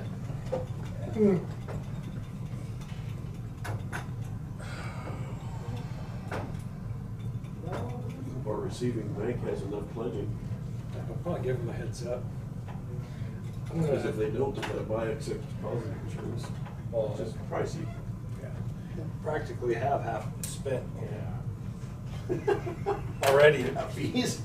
Well, fees, Indigo, assuming it takes off fairly quickly, and And I just start this one. microservicing on 190th. It won't take long. It's all going out this year. And you sign the same line you did on the other one, so. Okay. I'm gonna call a recess until 2:30. If that's all right. That sounds amazing. Because I need something to drink, my throat's about right. Here you go, Dave.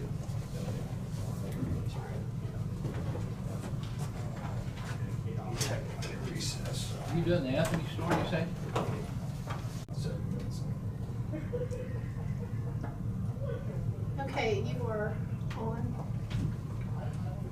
And yeah, you're good to go. Okay, we're out of recess. We're ready for 2:30. Isaac? So I'm on it. It was. I am. There you are. Aye. Hi. Gotcha. Hey, all I needed today was I wanted to talk to you guys about possibly doing our 4th of July fireworks show again this year. Yes. We did that last year on July 3rd. This year, I'll tell you, I'm looking at doing that on Saturday, July 2nd, to try to not interfere with, I believe, Peabody's fireworks show's going on July 4th. I have spoke with the fireworks company. They're good with everything. I spoke with the fire chief here in Marion because we'd like to get them out here. They could do their donation thing again this year like they did last year. They are good with it. So I just wanted to talk to you guys to see if that was something we'd be able to host again this year out at the county lake. Okay, any commission objection to Saturday, July 2nd? I see 5 nods of approval. So commission consensus to go ahead with fireworks show at the lake on Saturday, July 2nd. Okay, and that was all I had. Quiet week, huh? Yeah, fuel prices. We had quite a few boaters out here this week in that storm that rolled through Saturday night. Scared a couple of our tent campers away, which it did get pretty nasty out here for not long, but about 30-45 minutes. But besides that, everything else going pretty well. Good. I know it's a busy time. Yes. Blue-green algae update? Yeah, so actually we were put under a visual warning here 2 weeks ago. They didn't test that week, but due to some photos that we submitted to the state, they went ahead, they put it, it's a precautionary warning, pretty much saying that the photos and everything were bad enough to where they felt like we should be under a warning status. But they came out last Monday, tested. We got those results Thursday. We were lifted out of everything. So we weren't even under a watch. We were cleared. I will say that here this weekend, Friday, especially Saturday morning when it was super calm, we started to see a little bit of blooming occurring in some of the coves. And then that storm rolled through Saturday night. And yesterday was pretty windy. Today's super windy. They came back out today to do their testing for this week, but I will say the lake looks good as of now. Good. Appreciate the update. Approve the early check or Fireworks. fireworks. Yeah, fireworks. That's out. Any other questions for Isaac? If not, thank you. We appreciate it. Keep up the good work. Hey, absolutely. Thank you guys. All right. I had one question, not Isaac, but county lake question. Okay. Do we have the new lights ready to put in? On the lake hall? Yep. I think so. Sooner the better. It was nasty out there yesterday. Only half of them were working. No. Don't put them in until they're all burnt out. Get every last dime out of it. Get every last. Yeah, we gotta do a cost analysis to make sure. Only replace the ones that burn out. Set the mood. Actually, the lights It's didn't cheaper bother to drive out The than lights didn't baseball. bother me. If we could have had a little more air conditioning, it would have helped. So maybe air conditioning was working. It just was a hot day. Yeah. It just ran. All we can do is 20 degrees difference. And I don't know how old those units are out there.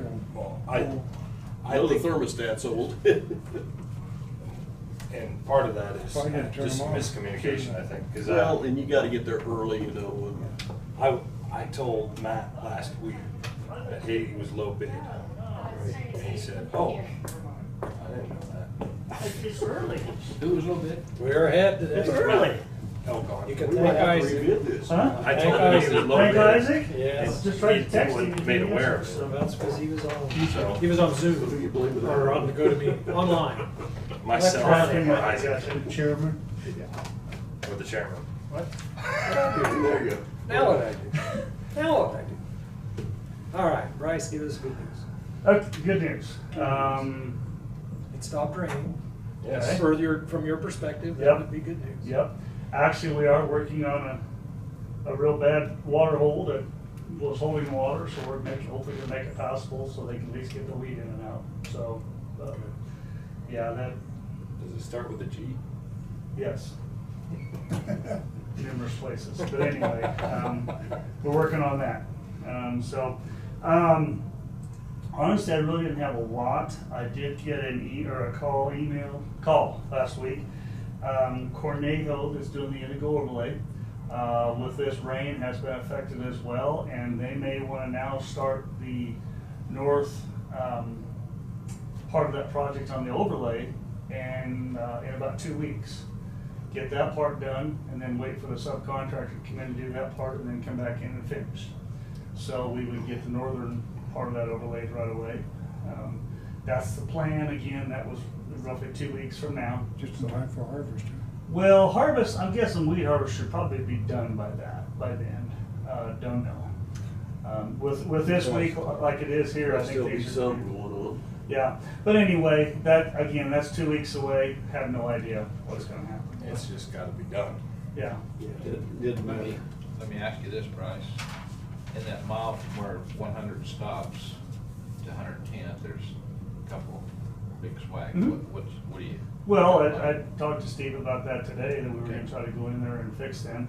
Of course, he said the other thing we're facing is we're going to have guys off for They're all harvest as Yeah. well. So, I think we can make it work. Okay. So, and obviously it's between now and then, who knows what happens. You say if they rush you and you don't get time to fix the Well, holes. and then honestly, they I'm over. gonna tell them, say, hey, I need to get this done. Yeah. So, but, I want to try to work with their schedule as well too. But anyway, that's what they said. So I'll keep you updated on that.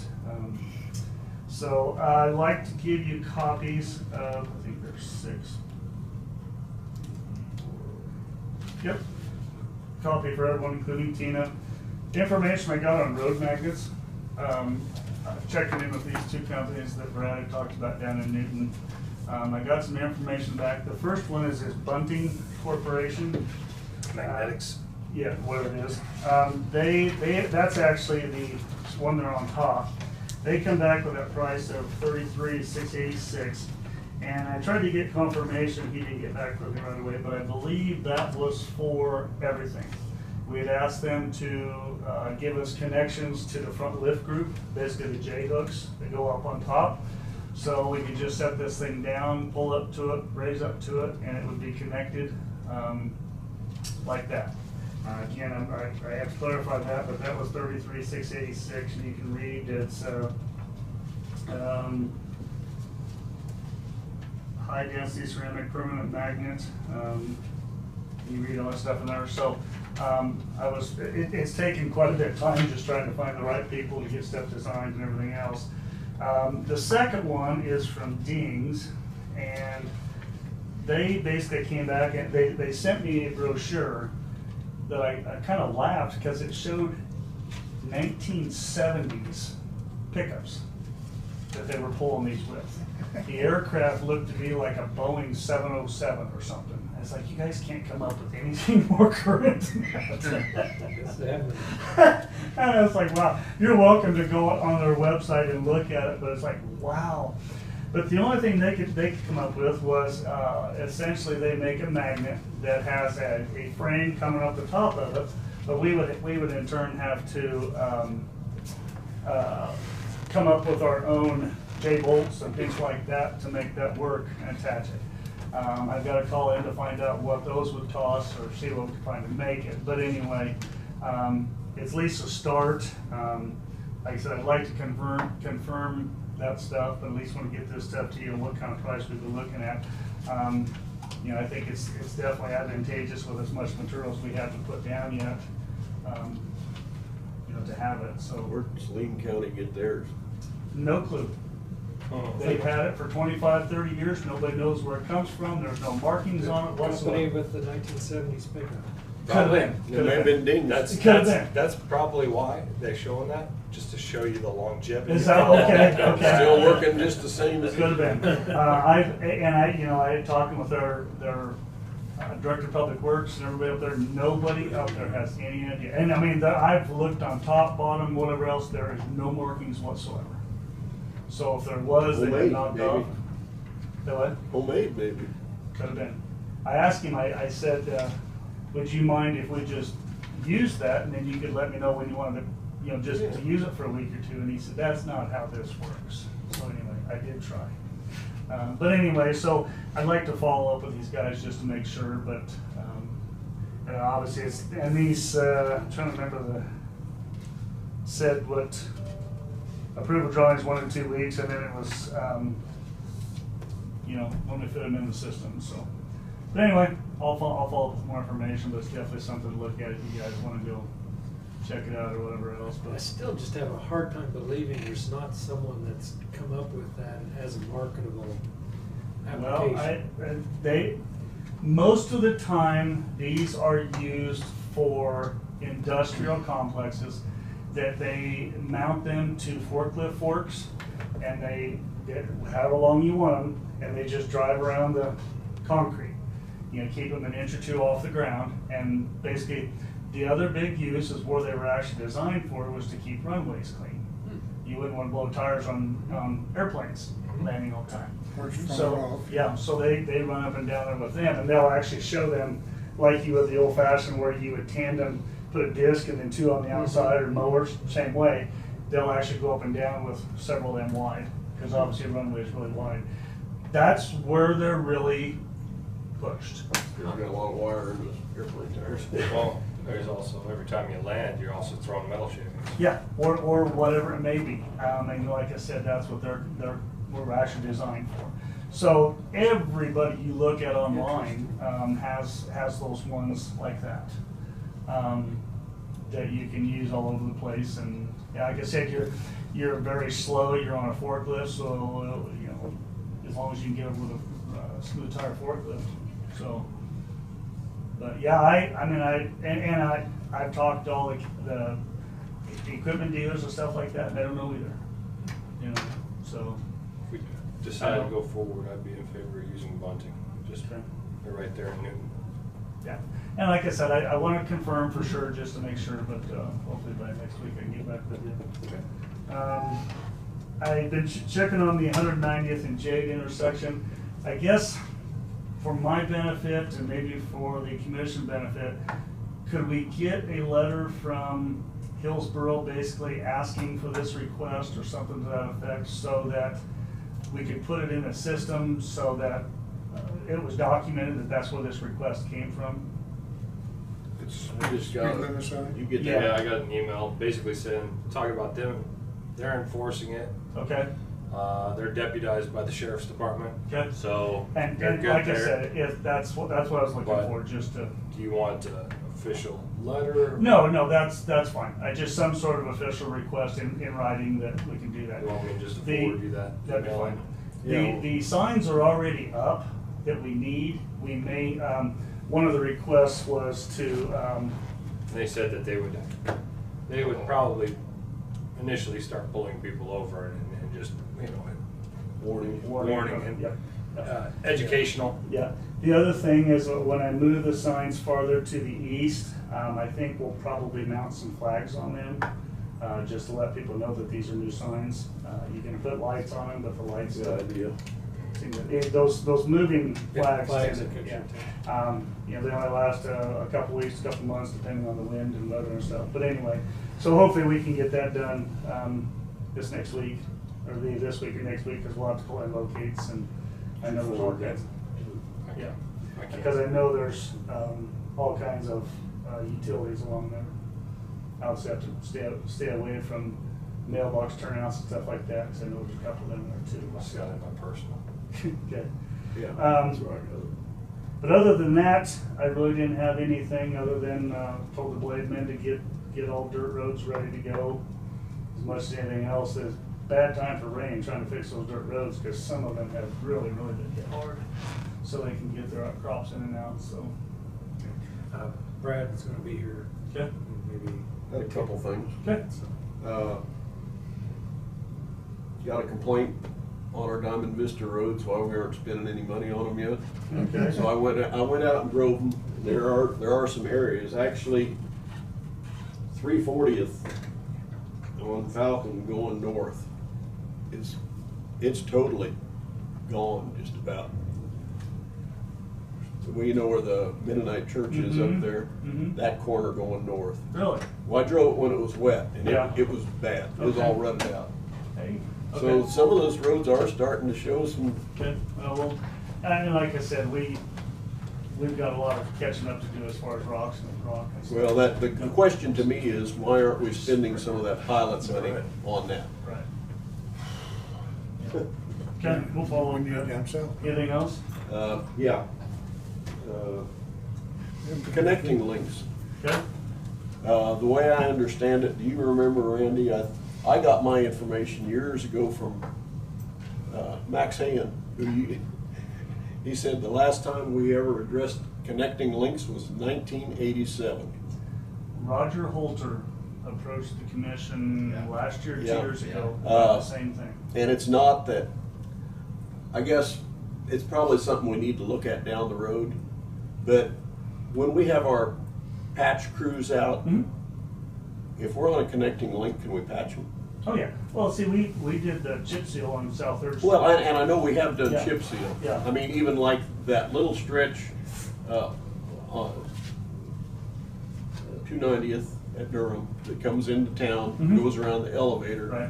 It's only like 200 yards long, Right. but it gets all of the truck traffic, and it has just fallen to Yeah. pieces. Honestly, going through Durham all the way from where you turn there at the station, all the way down in town, we need to do a lot of work on drainage as well. Yeah. Because that water. I just wondered if we can get that patched up a little bit before they start the trucks coming in. I mean, I saw the patch guy out on 290th Lincolnville Road last week. Gotcha, yeah.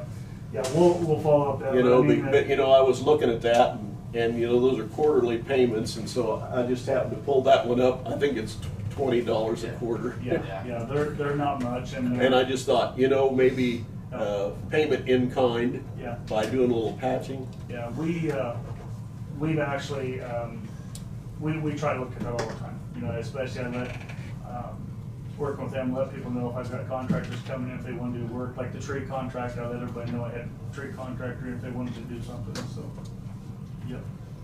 That's sort of been since I've been here, is either do something with the grade, with graders or patching, or even the traco. We've taken traco into towns and done things for people. You know, and maybe that's more important than worrying about the payment. If we they can do need some to. work in kind on it. Honestly, the payment, like you said, is almost, Joke. I don't know. yeah. It's a joke. And it's, you know, it's been that way for a long time. And like I said, Roger, you know, touched, because I think that's what he said too, had been the 80s, but, you know, that's, you know. In our spare time, it's on our list. It is. Yeah. Someday we will get to it. Okay. But we had a few other fires. On Stadium Road, is that the counties or cities? Yeah, it's a From- connecting link. It's a connecting link, but from it's actually city property from, is it Kellison? You know where the South. And then from there north the is. satellite tower is, the road, Yeah, it's all run out onto the blacktop. right. I don't know if that's ours or something. Everything basically from north of the ball fields is strictly county. So Everything down in there's in the city. somebody needs to lower the blade as they go by and knock it off. Well, that whole road could use some drainage adjustment because the It's- fence it's goes half- from here. it's halfway and goes across back the in road here. now. Yeah, goes from here, back to here, back When it here. I don't know rains, the what the hill right of can way get- is. Nobody, and we've even had surveyors don't know what the right of way is out there. We'd like to go in and, honestly, as much traffic as that is, that road needs to have, needs to be rebuilt and possibly even with curb and gutter.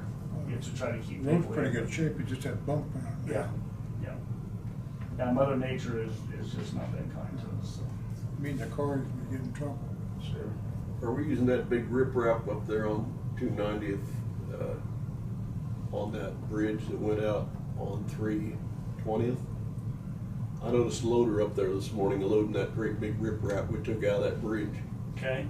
I don't know about that. I do know that we were taking it down to a spot west of town, I think on Mustang. But I don't know, I can find out, Steve, if that's what, Is that bridge still closed?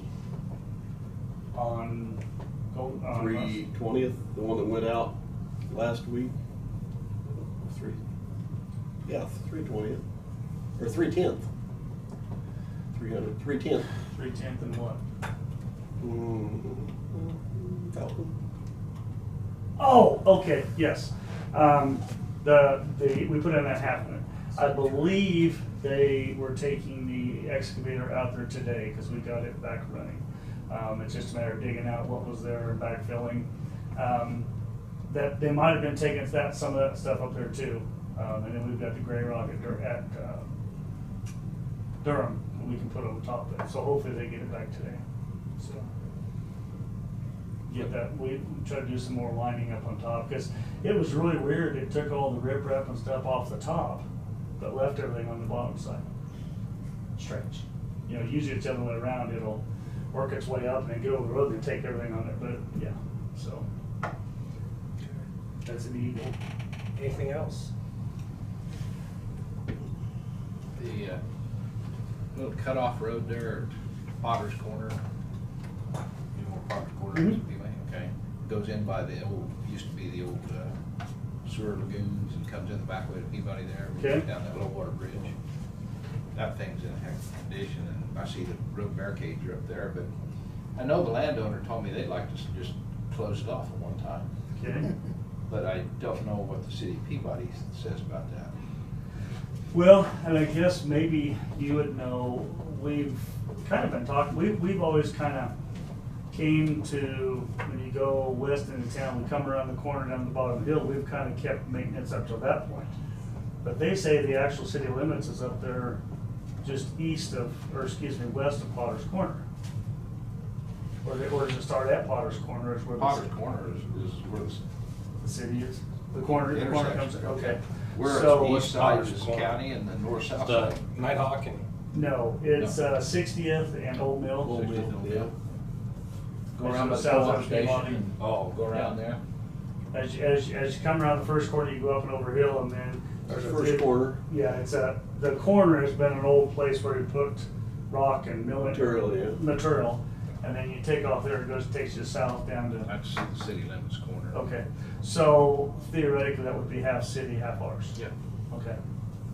I mean, honestly, I don't think it's used that much, and it's bad look. It's a.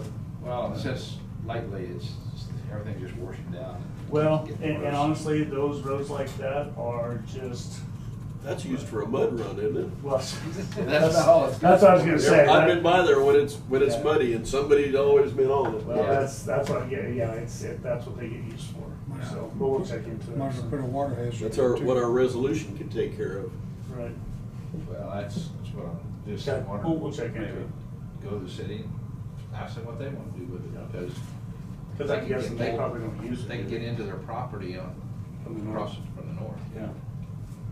Okay, Rest of it's all one landowner, Fred Williams. yeah, okay. I hate to ask, but anything else? Anything else is 3 times longer to report. 3/30th on Mustang is still good. Going I north. was told it's not bad if there's ducks on the middle of the road, but if there's geese, then the hole's deep. Really? Wow. The ducks, so the other day I came to commission meeting, there were ducks. I'm told that's not bad, it's when there's Okay. geese. Well, Or those I don't wanna- long-legged things, what do they call them? Pelican. Pelican, yeah, Oh, pelican. that cranes, means it's- yeah, Then the hole's deep. Flamingos. Yeah, we don't wanna mess, especially if the pink ones move. Yeah, well, it's. Can't mess with them. They might miss. Yeah, cause. Moving on here. Let's move on. This is, I don't want to hear no more discussion I about asked the if peach there was process. anything Like else. we're up there first.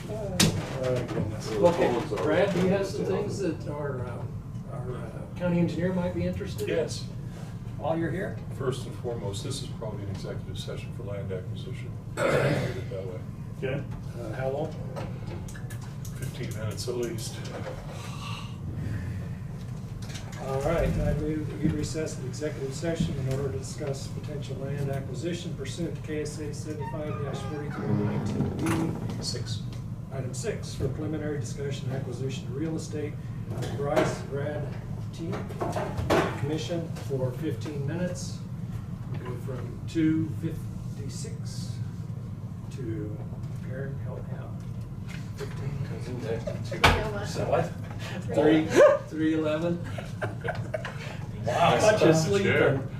3:11. argue with that. Is there a second? Second. Second by Commissioner Becker. All in favor, say aye. Aye. Opposed, nay. Motion carried. We'll be back.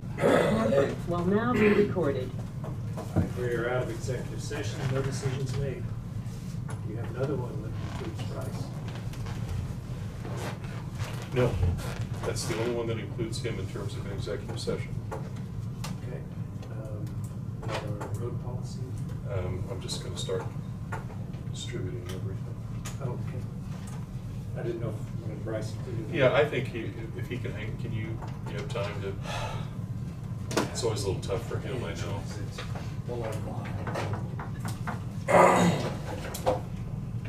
He can't grab for you. Engineers like paper. This one. Not as much as lawyers and bankers. Yeah. You know. Well, that was quick. These, the ones that I'm distributing are all for, have had, they're either first reads or they're items that you've read previously. I've made the changes to and would hope that we could pass at your next meeting, but I wanted to make sure I got those all out to you in this form. We've already seen this one, right? This has just been texted. No, you have not seen that one. Really? Nope. Agenda, Paul? Right. You saw one on public comment. Oh, okay.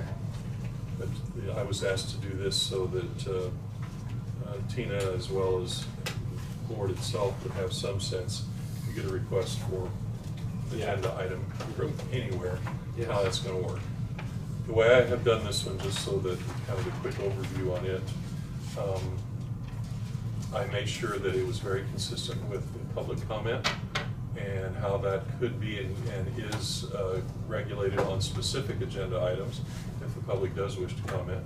As to the agenda construction, distribution, and administration during the course of a meeting or special meeting, I outlined, I think, 8 sections so that you would have some, I separated them so that they would be readily available in terms of reference. The biggest point in this is that a citizen coming in does not have the ability to individually, based on this policy, get an item on the agenda. It has to be sponsored by one of you. That gives Tina some cover. If they come in and say, well, I live in Marion County and I want this on there, and they, that's fine, but then they go through their representative to have it done. If it's someone outside the county, they're going to need to make contact with the chair or someone else who can go ahead and approve and make the request to put it on. Each and all of you have the ability upon request to put something on the agenda, as always should be the case. Tina has the, as a staff person, that same ability. Department heads is what I did not specify, I just said approved staff, which generally are your department heads have the ability to go ahead and make individual requests to put something on the agenda as well, without having to go through the sponsorship element. It's the citizens who would come through you. And the rest of it is just basically control. I've still put the 3-minute time limit, so that's consistent with what we did in our public commentary. You can extend those with people if you've got someone coming in and making a presentation, as we often have for everything from high loader to graders to whatever it may be, or some other issue that arises that can be dealt with at the time. I also separated out, we always have the administrative function, and Tina does a really nice job of getting that all organized for you, but I did put in this the ability for you to separate out a particular item on the fly in a meeting. If you feel like, okay, that really probably needs its own agenda item, you can do that by motion and vote. So put in the normal things that I would usually do in terms of agenda construction and control. And I'll obviously want her to take a look at that as well, but that's why it's just kind of a first read. There's a question. Does Tina have authority to not allow something she doesn't think is appropriate for the meeting? Well, not if you ask for it. She can go ahead, and if she finds that it's inappropriate in some fashion, she has the ability to come, to you and say, in my experience and under the circumstances, I don't think you want to do that. If you still insist, she can always call me and say, is there any legal basis that I'm troubled by that? But I think we're all right now, but in the past we've had some things that shouldn't have been on. Yeah, I understand. And yes, somebody ought to be able to say no, but I don't know. And I can strengthen that language if you like. It's just that you're the governing board, and so she works for you in that regard. So there's a limit to how much she can say no to you, and I've kind of tried to recognize that in here and still giving you the autonomy to make the requests. And I could, I didn't even think about that. I could go ahead and put that into one section. You can, well, I actually did. You have the ability to amend or delete, and you do anyway, but I noted it in the policy. If someone did put something on and she felt like, well, I've got to go ahead and do it, the board member has asked me, when it gets to you in advance of the meeting, you look at it and go, that's just not something we want to discuss, or think that's completely inappropriate. That motion can be made at the outset before the agenda is ultimately approved. Do you have the final update of the road users Yes. agreements? Will you have that as well? Yes. Since lawyers love paper more than engineers. Yeah, that's, depending on what it is, Okay. it's number, on my list, 5, 6, or 7. Gotcha. Okay. They're all resolutions because I wanted them to be formalized in a way that you didn't have to worry about. This needs to go to the county attorney. You can call me County and I'll attorney call or in. county counselor? Either one. Okay. Normally, if it's a criminal prosecution, and we do specifically and expressly in some of what I'm handing out, contemplate that, Gotcha. it will go to the county attorney. So, if it's civil, I'll sue them. Hopefully that doesn't come up. But. So that's kind of the quick overview. Again, I wanted you to have it to digest and decide on, and for Tina to look at as well. And you can put it on as an action item if you so choose for the next meeting. I just have one question of something that popped up. Additions to agenda number 4. No items may be added to the agenda of a special meeting. Correct. So if we're meeting for, say, a bond issue and something comes up on purchasing a road grader, we can't discuss it with that. If it's related to the topic, your problem is that once you do a special agenda, it's targeted to set, that. yeah. Okay. Whatever the items are on there, you must stick to. You don't have the ability, because of notice, unlike a regular meeting where we reserve the right to add things with no further notice. Special meeting is noticed up a certain way for a certain purpose, and everyone can count on that. If you're discussing purchase of equipment and then you decide, gee, let's talk about roads for a while. Oh, okay. Well, unless I can somehow relate it to the purchase of that equipment. So really, if 2 issues come up, then one notice has already been sent out, you send out another notice for another. Yes. meeting right behind the Yes. first one. Or if you still have enough time, you send it out on that meeting as well. Okay. And we're going to add to it. All right. and make that Is there any special. provisions to open meetings when you set a special meeting and then something extra comes up? Is that a violation? If something extra comes up and you It's allow not it. related. Yeah, and you allow it to go forward, yeah. Okay. Well, I Yeah. thought. Okay, that clears it up for me. Thank you. Then, Yes. Remember, there are 8 files here. You sent around this resolution. You already sent around the resolution. oh, okay, I'm sorry, thank you. One side. He always keeps us straight. That is exactly right. She's all over it, and that's as it should be. This is the, I used recreational use because I couldn't figure out what else to use in a good general catch-all sense from the, should have called the engineer, I guess, but in terms of the mutters. That's what it is. Yeah, for them it's recreational. I have, we've done it as a resolution so that, I guess I just want to make sure it's published and it's out there. Because again, the potential for criminal prosecution exists. And in checking all that, that is absolutely available to you. It's just like any other form of criminal damage. If the engineer makes the determination that this is going to require repair, and even if it doesn't, I mean, if we deface in some fashion or in some way create a lesser useful life, you name it, all of those things fall within that category. Right. And that's what this one is to do. And again, for your review so that we can take a look at it on next Monday's meeting. And it differentiates between I want to call necessary, because there's obviously Yes. necessary. This is unauthorized recreational use. I spent a long time trying to figure out what I was gonna use as a constant phrase throughout. Not going to a pasture Yeah, or for if emergency. you're going to doing a normal tank, oil business, tank, that's or not the issue, right? conducting business, and you tear up the road. Yeah, getting to the pastures, not recreation.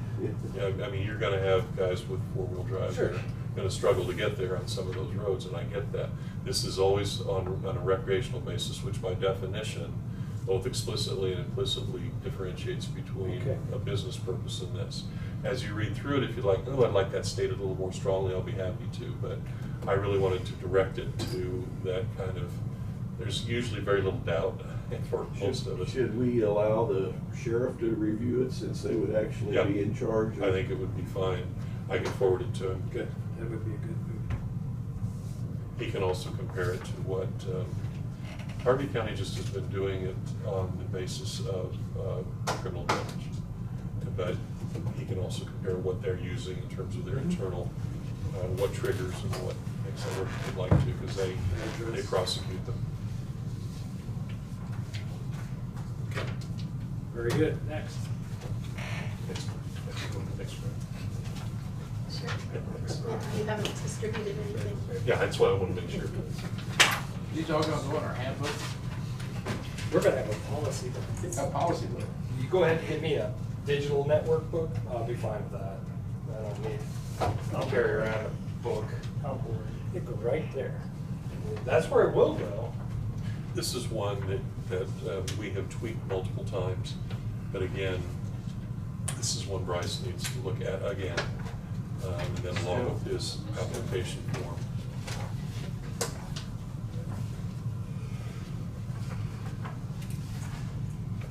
Okay. These two go together, basically. That one. Here we go. This is one.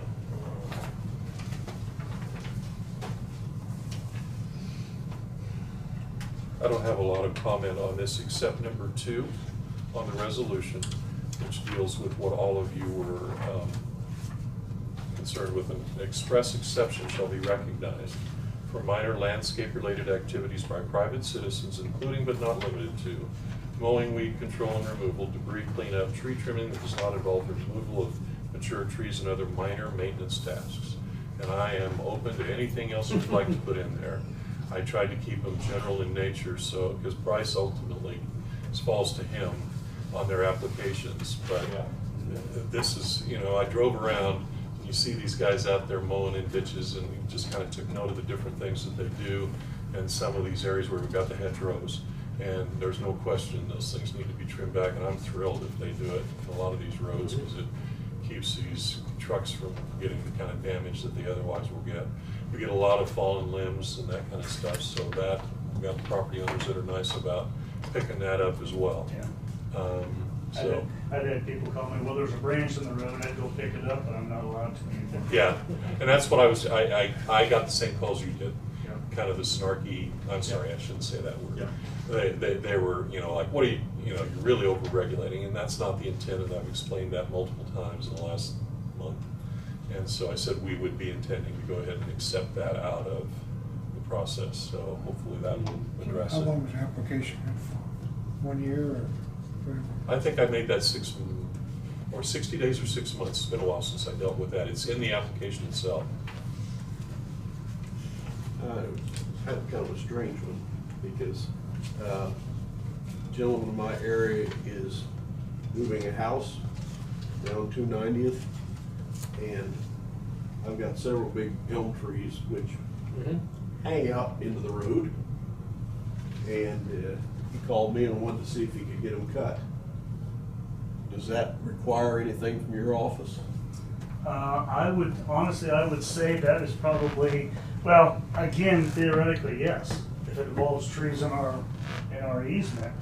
But I would say that's up to him to cut them.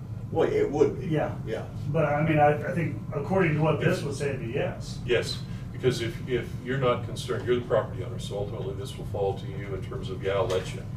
And then he takes the responsibility for undertaking the actual work itself. As long as he's not cutting your tree down, unless you give him permission to do so. Well, or it's in the easement, the county gives him permission to do so. What I'm doing, I developed a bright line because that was easy. Yeah. You can trim, but you can't cut them down. I mean, if you No, want to cut them down, it go wasn't a ahead. cut down deal, but Yeah. his mover said that he didn't want to go through there. Yeah, well, you damage the house itself or your product, you know, your property or somebody's property. Or knock the house off of it. Yeah. The trailer in there it sits, yeah, that's, okay. Does that item 2 cover bases? Because that's been a lot of our discussion. I think so. And I think Brad did a really good job of actually squeezing down the language. Well, the whole intent here, we've talked about this, if it gets, and I, absolutely is true. We get beyond 2 pages of most of this stuff, and they will not read it. And they'll just guess at it or say, oh, I didn't know that.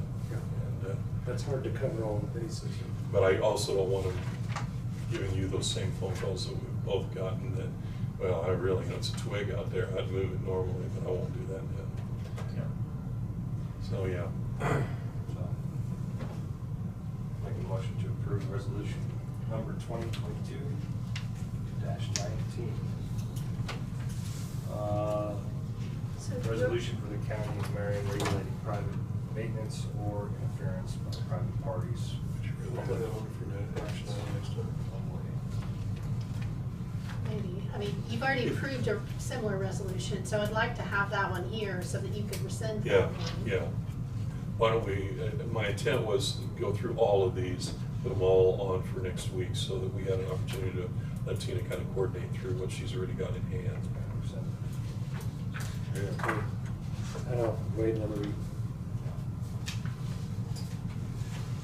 Just one thing, I don't know where we left it, Brad, but we were talking about the $50 inspection fee. Were we gonna get rid of that altogether, or are we Well, going to? I had a note beside it with a question mark. I left it in just because I thought, take it out and we forget about it, and then we gotta go back. Okay. So if that's there, that is still in there, it's a good point. If you don't want, Second page of the. you know, a fee, or if you want a $10 fee or nothing at all, that's fine. That was purely random on my part, to try to cover Because some we of the. talked about that, you know, they're talking about credit and debit card payments, I don't wanna really get into all of that either. Yeah, yeah. Well, you send it over to Sharon. Hmm? Send it over to Sharon. So we can do that, I just, And it really, you know, I can't gauge, I would think you'll have a fair amount of this kind of thing, because we seem to have it every year, so I was putting a fee in just because of the staff time. But that is not a requirement by any means, and if you want to take it down to $5 or $10, just as a kind of help Or you frame. drop it all together, I think. Or just drop Just it, get that's people to fine. do it. Yeah. They don't cost anything to do it. Yeah, that's a good point. If they gotta pay a fee, especially, and I agree, $50 is gonna get somebody's attention That way they and could create some complaints. not even come to the office, they could email it in. Yeah, They wouldn't have to show up. yep. Well, let me What's the strike temperature, that. what's the temperature of the rest of the commission and Bryce on the fee? Yeah, drop it. I see, okay, I got 2 drops in. Commissioner Donkey, or you? okay? Yeah. I mean, that makes your job easier as far as not having to. It doesn't have to collect it. Collect it, but that means there's no revenue coming in also, right? Yeah. There's no excuse for not to do it, like Dave said. That is true. Very good point. I'll remove that The guy entirely. from Gossel doesn't have to ever show up here. He can just email it in. Yeah. Yep. It makes a lot of sense. What do you think about? Save gas. What do you think about the 2-month period for the permit? I Is think that it'll long be good enough? for a calendar year. But for a full year, Don't you? I mean, it's fine. Will it take you that long to complete the project? Most of with this, the mow you did, you mow from, Well, mowing's exempt. That's exempt. or is it okay? yeah, this is the singular kinds of projects that are gonna involve a bit more Replacing than, the culvert, or yeah. maybe replacing the culvert, you don't want it out that long. Okay. Can't, you look, what are you thinking? I think we ought to leave some kind of in time on it. Right. All I'm doing is asking. Yeah, I mean, I'm because just considering. otherwise somebody might say, oh, I'll get it done. Yeah, but earlier I was Okay. thinking along Crowfoot's line of mowing, well, that'd be kind of seasonal. But if we're 60 taking long and days or spraying out of it, it really brings it back to focusing on But road work. in order to maybe help this out, let me go through and get a rough idea of what people have been calling me about. And we can say that, you know, this would be this time, this would be this time, because it's pretty tough to say a blanket resolution will cover everything. Because, you know, some of the guys say, you know, I trim trees all year long. Sure. Other people say whatever else. Let me give you some idea of guidance. Well, tree vegetation's out. Was that excluded? Okay. Yeah. But anyway, just some things like that, so. Plus, I could also leave some flexibility that you could grant the permit for a period not to exceed 6 months, you know, but no less than 60 days or something, to give him the ability to react to what he's getting. 2 months is fine. No, I'll leave it. but you already got that. You've got it, you can be extended. Yes. By the director. Yes. Yeah. So Just leave it. leave it at 2 months? Yeah. That gives you the discretion to, yeah, I can see that. You need some extra time. Okay. We're catching up. Okay. Sometimes we have to go on our circle. Well, it is. Have we got to the meant part to- yet where somebody's gonna grade the road yet? That's where we're, yeah. Okay, are we still coming up to that? Well, that should be covered on here because it's not specifically excluded, correct? Right. This one is supposed to deal with those Road issues. and maintenance. Okay. So It's I on have a there. question though. Is Uh-oh. this supposed to be a dual application for requesting a culvert or requesting to do work? Yes, I did it as a combined at this point, which I should bring up because I haven't handed out this culvert one yet. It can be two separate ones because they may need some specialization in them. I'm just trying to get rid of as many Yeah. paper All documents as we All need. you need is one permit, whether it's for culverts or it's for road maintenance or it's for. That's a good question, I should have mentioned it. That's all right, then you might want, if you're gonna use it as a combined, you might wanna put that in the Yeah, title. it should be in the heading, you're absolutely right. Bryce, you might take a look at that and say, oh, will that work? You know, if you don't think it will, then I can create a second one. Okay, because the reason why I asked that question a while ago was because Bryce forwarded the guy that called him to me, Mr. Giesel, Randy Giesel. And he's been taking care of his road down there at Burns area for many days, long time. And he called and said, I'm gonna have to do this every time I touch the road, every time I mow. Of course, mowing's exempt now, but even if he goes out and touches the road now, you're telling me that we're gonna tell the public that all these good people that does things, They have to do the same thing. huh? They have to fill out this permit like everybody else. And they're gonna fill it out every year, and And I will tell you, even today driving in, my neighbor was out patching holes in front of, he made the holes and he was patching his. yeah, we got so many good people like that. Yeah. Which, I okay, wish I you had put a- it in, how do you, because it's gonna be event driven, if it's dry, he won't do it. You get 3 weeks of rain and drizzle and yeah, That's what he wants. they're gonna make their own holes and they're gonna fix them, yes. So, Yeah. And I don't have a speaker to that one. Proving intent is completely Yes. hard to do. yes. Whether it was good intent or bad intent. Yes, I know. If you fly at this point in life, you end up spending 3 times the amount of time to get to the gate, all because we had certain people that decided they would create a problem for all of us. It's a very small fraction of the population of the world. The rest of us live with it. It's kind of the same thing. I don't know how to solve this without doing so. We can minimize the harm to some extent because Bryce can go ahead and do that extension automatically. Let's say it's 60 days, you decide that that's what you wanted as your minimum. You can say, you know what, on something like this, I recognize that you're going to be doing this all summer long or all year long. I'm going to extend this out to 12 months. But it's still, yes, will it mean coming back next year? Probably at some point you're going to have some deadline. And they're going to have to come back. But at least it puts them on notice. Yes. That they have to do something. Yes. Rather than just thinking, man, I'll do it Yeah. somewhere Yeah. next winter when I got time. Right. And it gives us some knowledge that they did it, or what they're doing. So that's the upside to it. But I understand the point in terms of all these people that really we don't ever worry about, the silent majority of them. Yeah. Okay. Okay. Just be ready next week. Because the word is out already that, hey, we can't touch the roads anymore. I mean, that's, the Yeah, it word's was out. a public meeting. So. Yeah, I mean, it's out there. We're just trying to get the fine tuning down.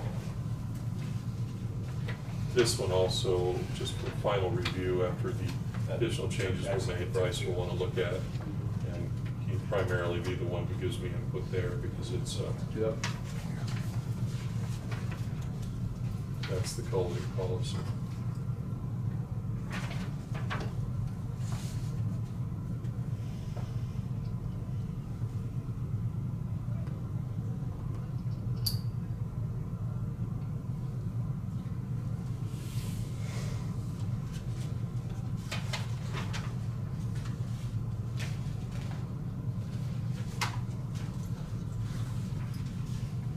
And I don't have a lot of additional comment on this one. We spent quite a bit of time on it already.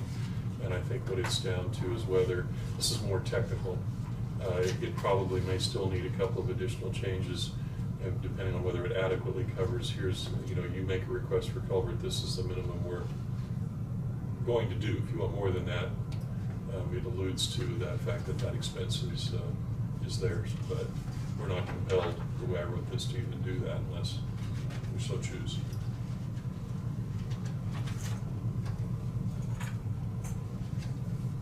Culvert application, $50 fee still applicable, since it's a culvert? And I can still try to keep the same single application, but specify that that's for culverts only. Right. What's,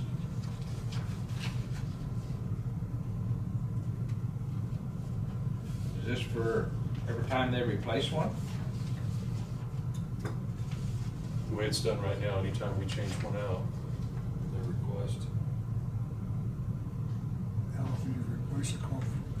Well, they're doing it every day. Quite a bit.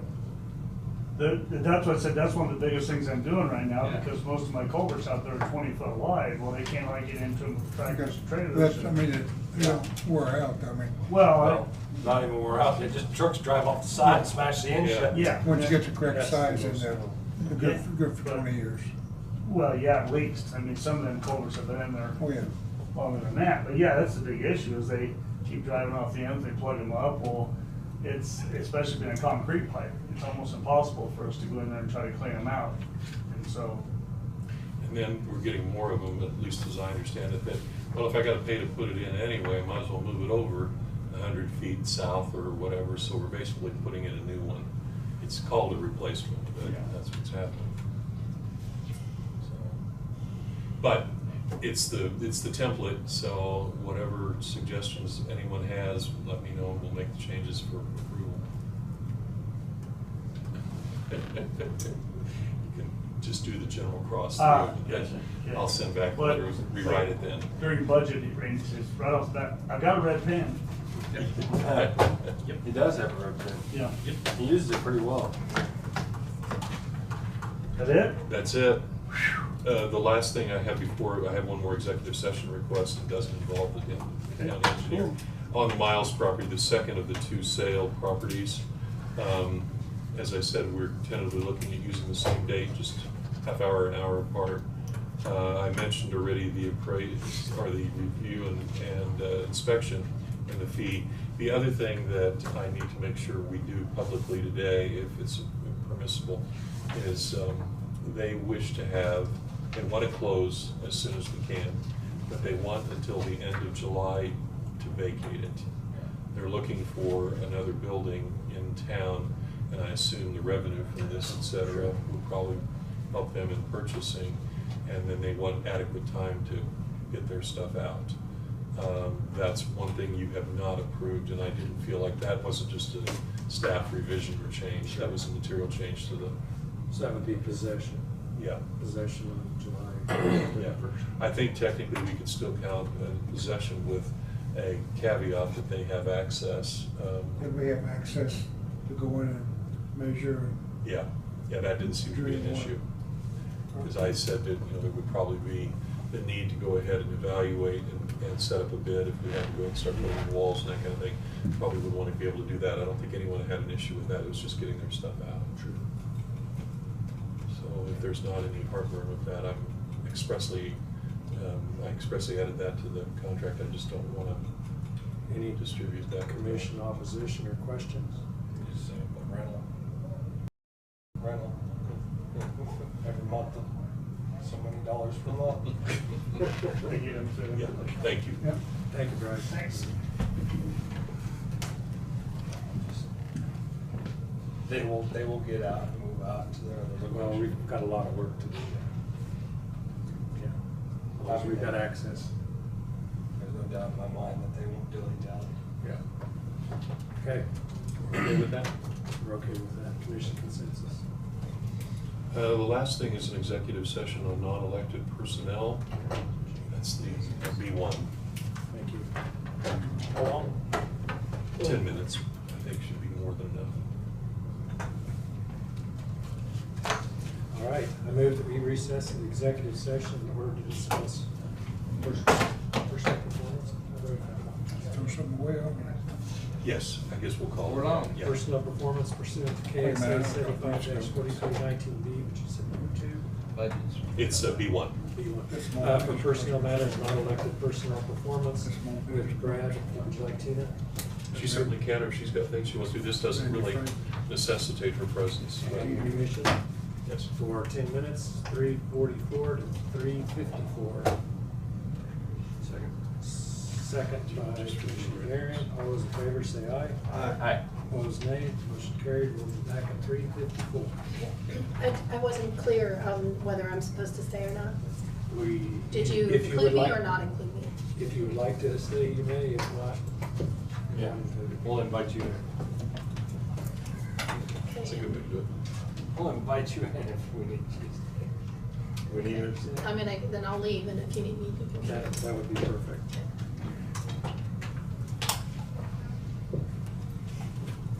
Oh, sorry. This conference will now be recorded.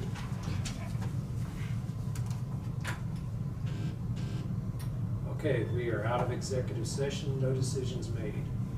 I believe you had one more item. Well, I mean, we received the guarantee from the wind farm, and I had asked the attorney whether we need to, the board needs to approve this, or what needs to happen with it. They do. As far as I'm concerned, based upon the submission, that should be approved, acknowledged and approved. And I put it on the table there for all of you. I think I've already sent it to you before, right email. So this would just be an approval of the guarantee? Yeah, acknowledgement of receipt. Acknowledgement of receipt. Okay, I would. You haven't had time to look it over then? I have previously looked at it. I don't have any particular, I mean, again, it's mostly boilerplate. So There's not any which particular wind change to farm? that. South? Okay, any other discussion on it? If not, I'd make a motion to acknowledge receipt of the guarantee from Orsted. As presented. Second by Commissioner Becker. Discussion. All those in favor say aye. Aye. Opposed, nay. Motion carried 5-0.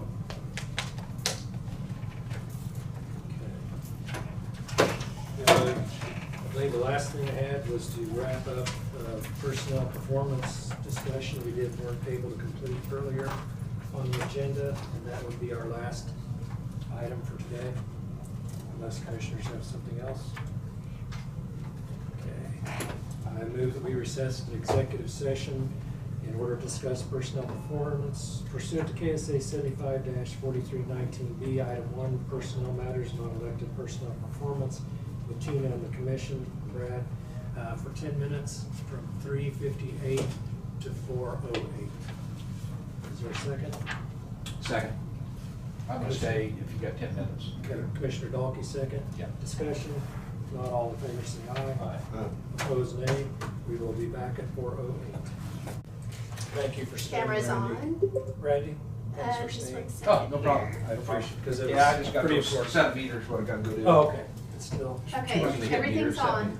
10 hours a day for that. This It conference is a will little now windy be out here. recorded.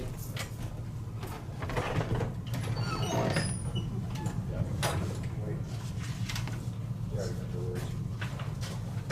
She spoke earlier. Oh, okay. We're out of executive session, no decisions made. Anything else for commission? If not, our next meeting will be June 20th, 12:30. Nobody's online, so no public forum. Motion to adjourn. Motion to adjourn, Commissioner Garing, did you second? Commissioner Becker, all those in favor say aye. Aye. Opposed, nay. Motion carried. Thank you. Thursday,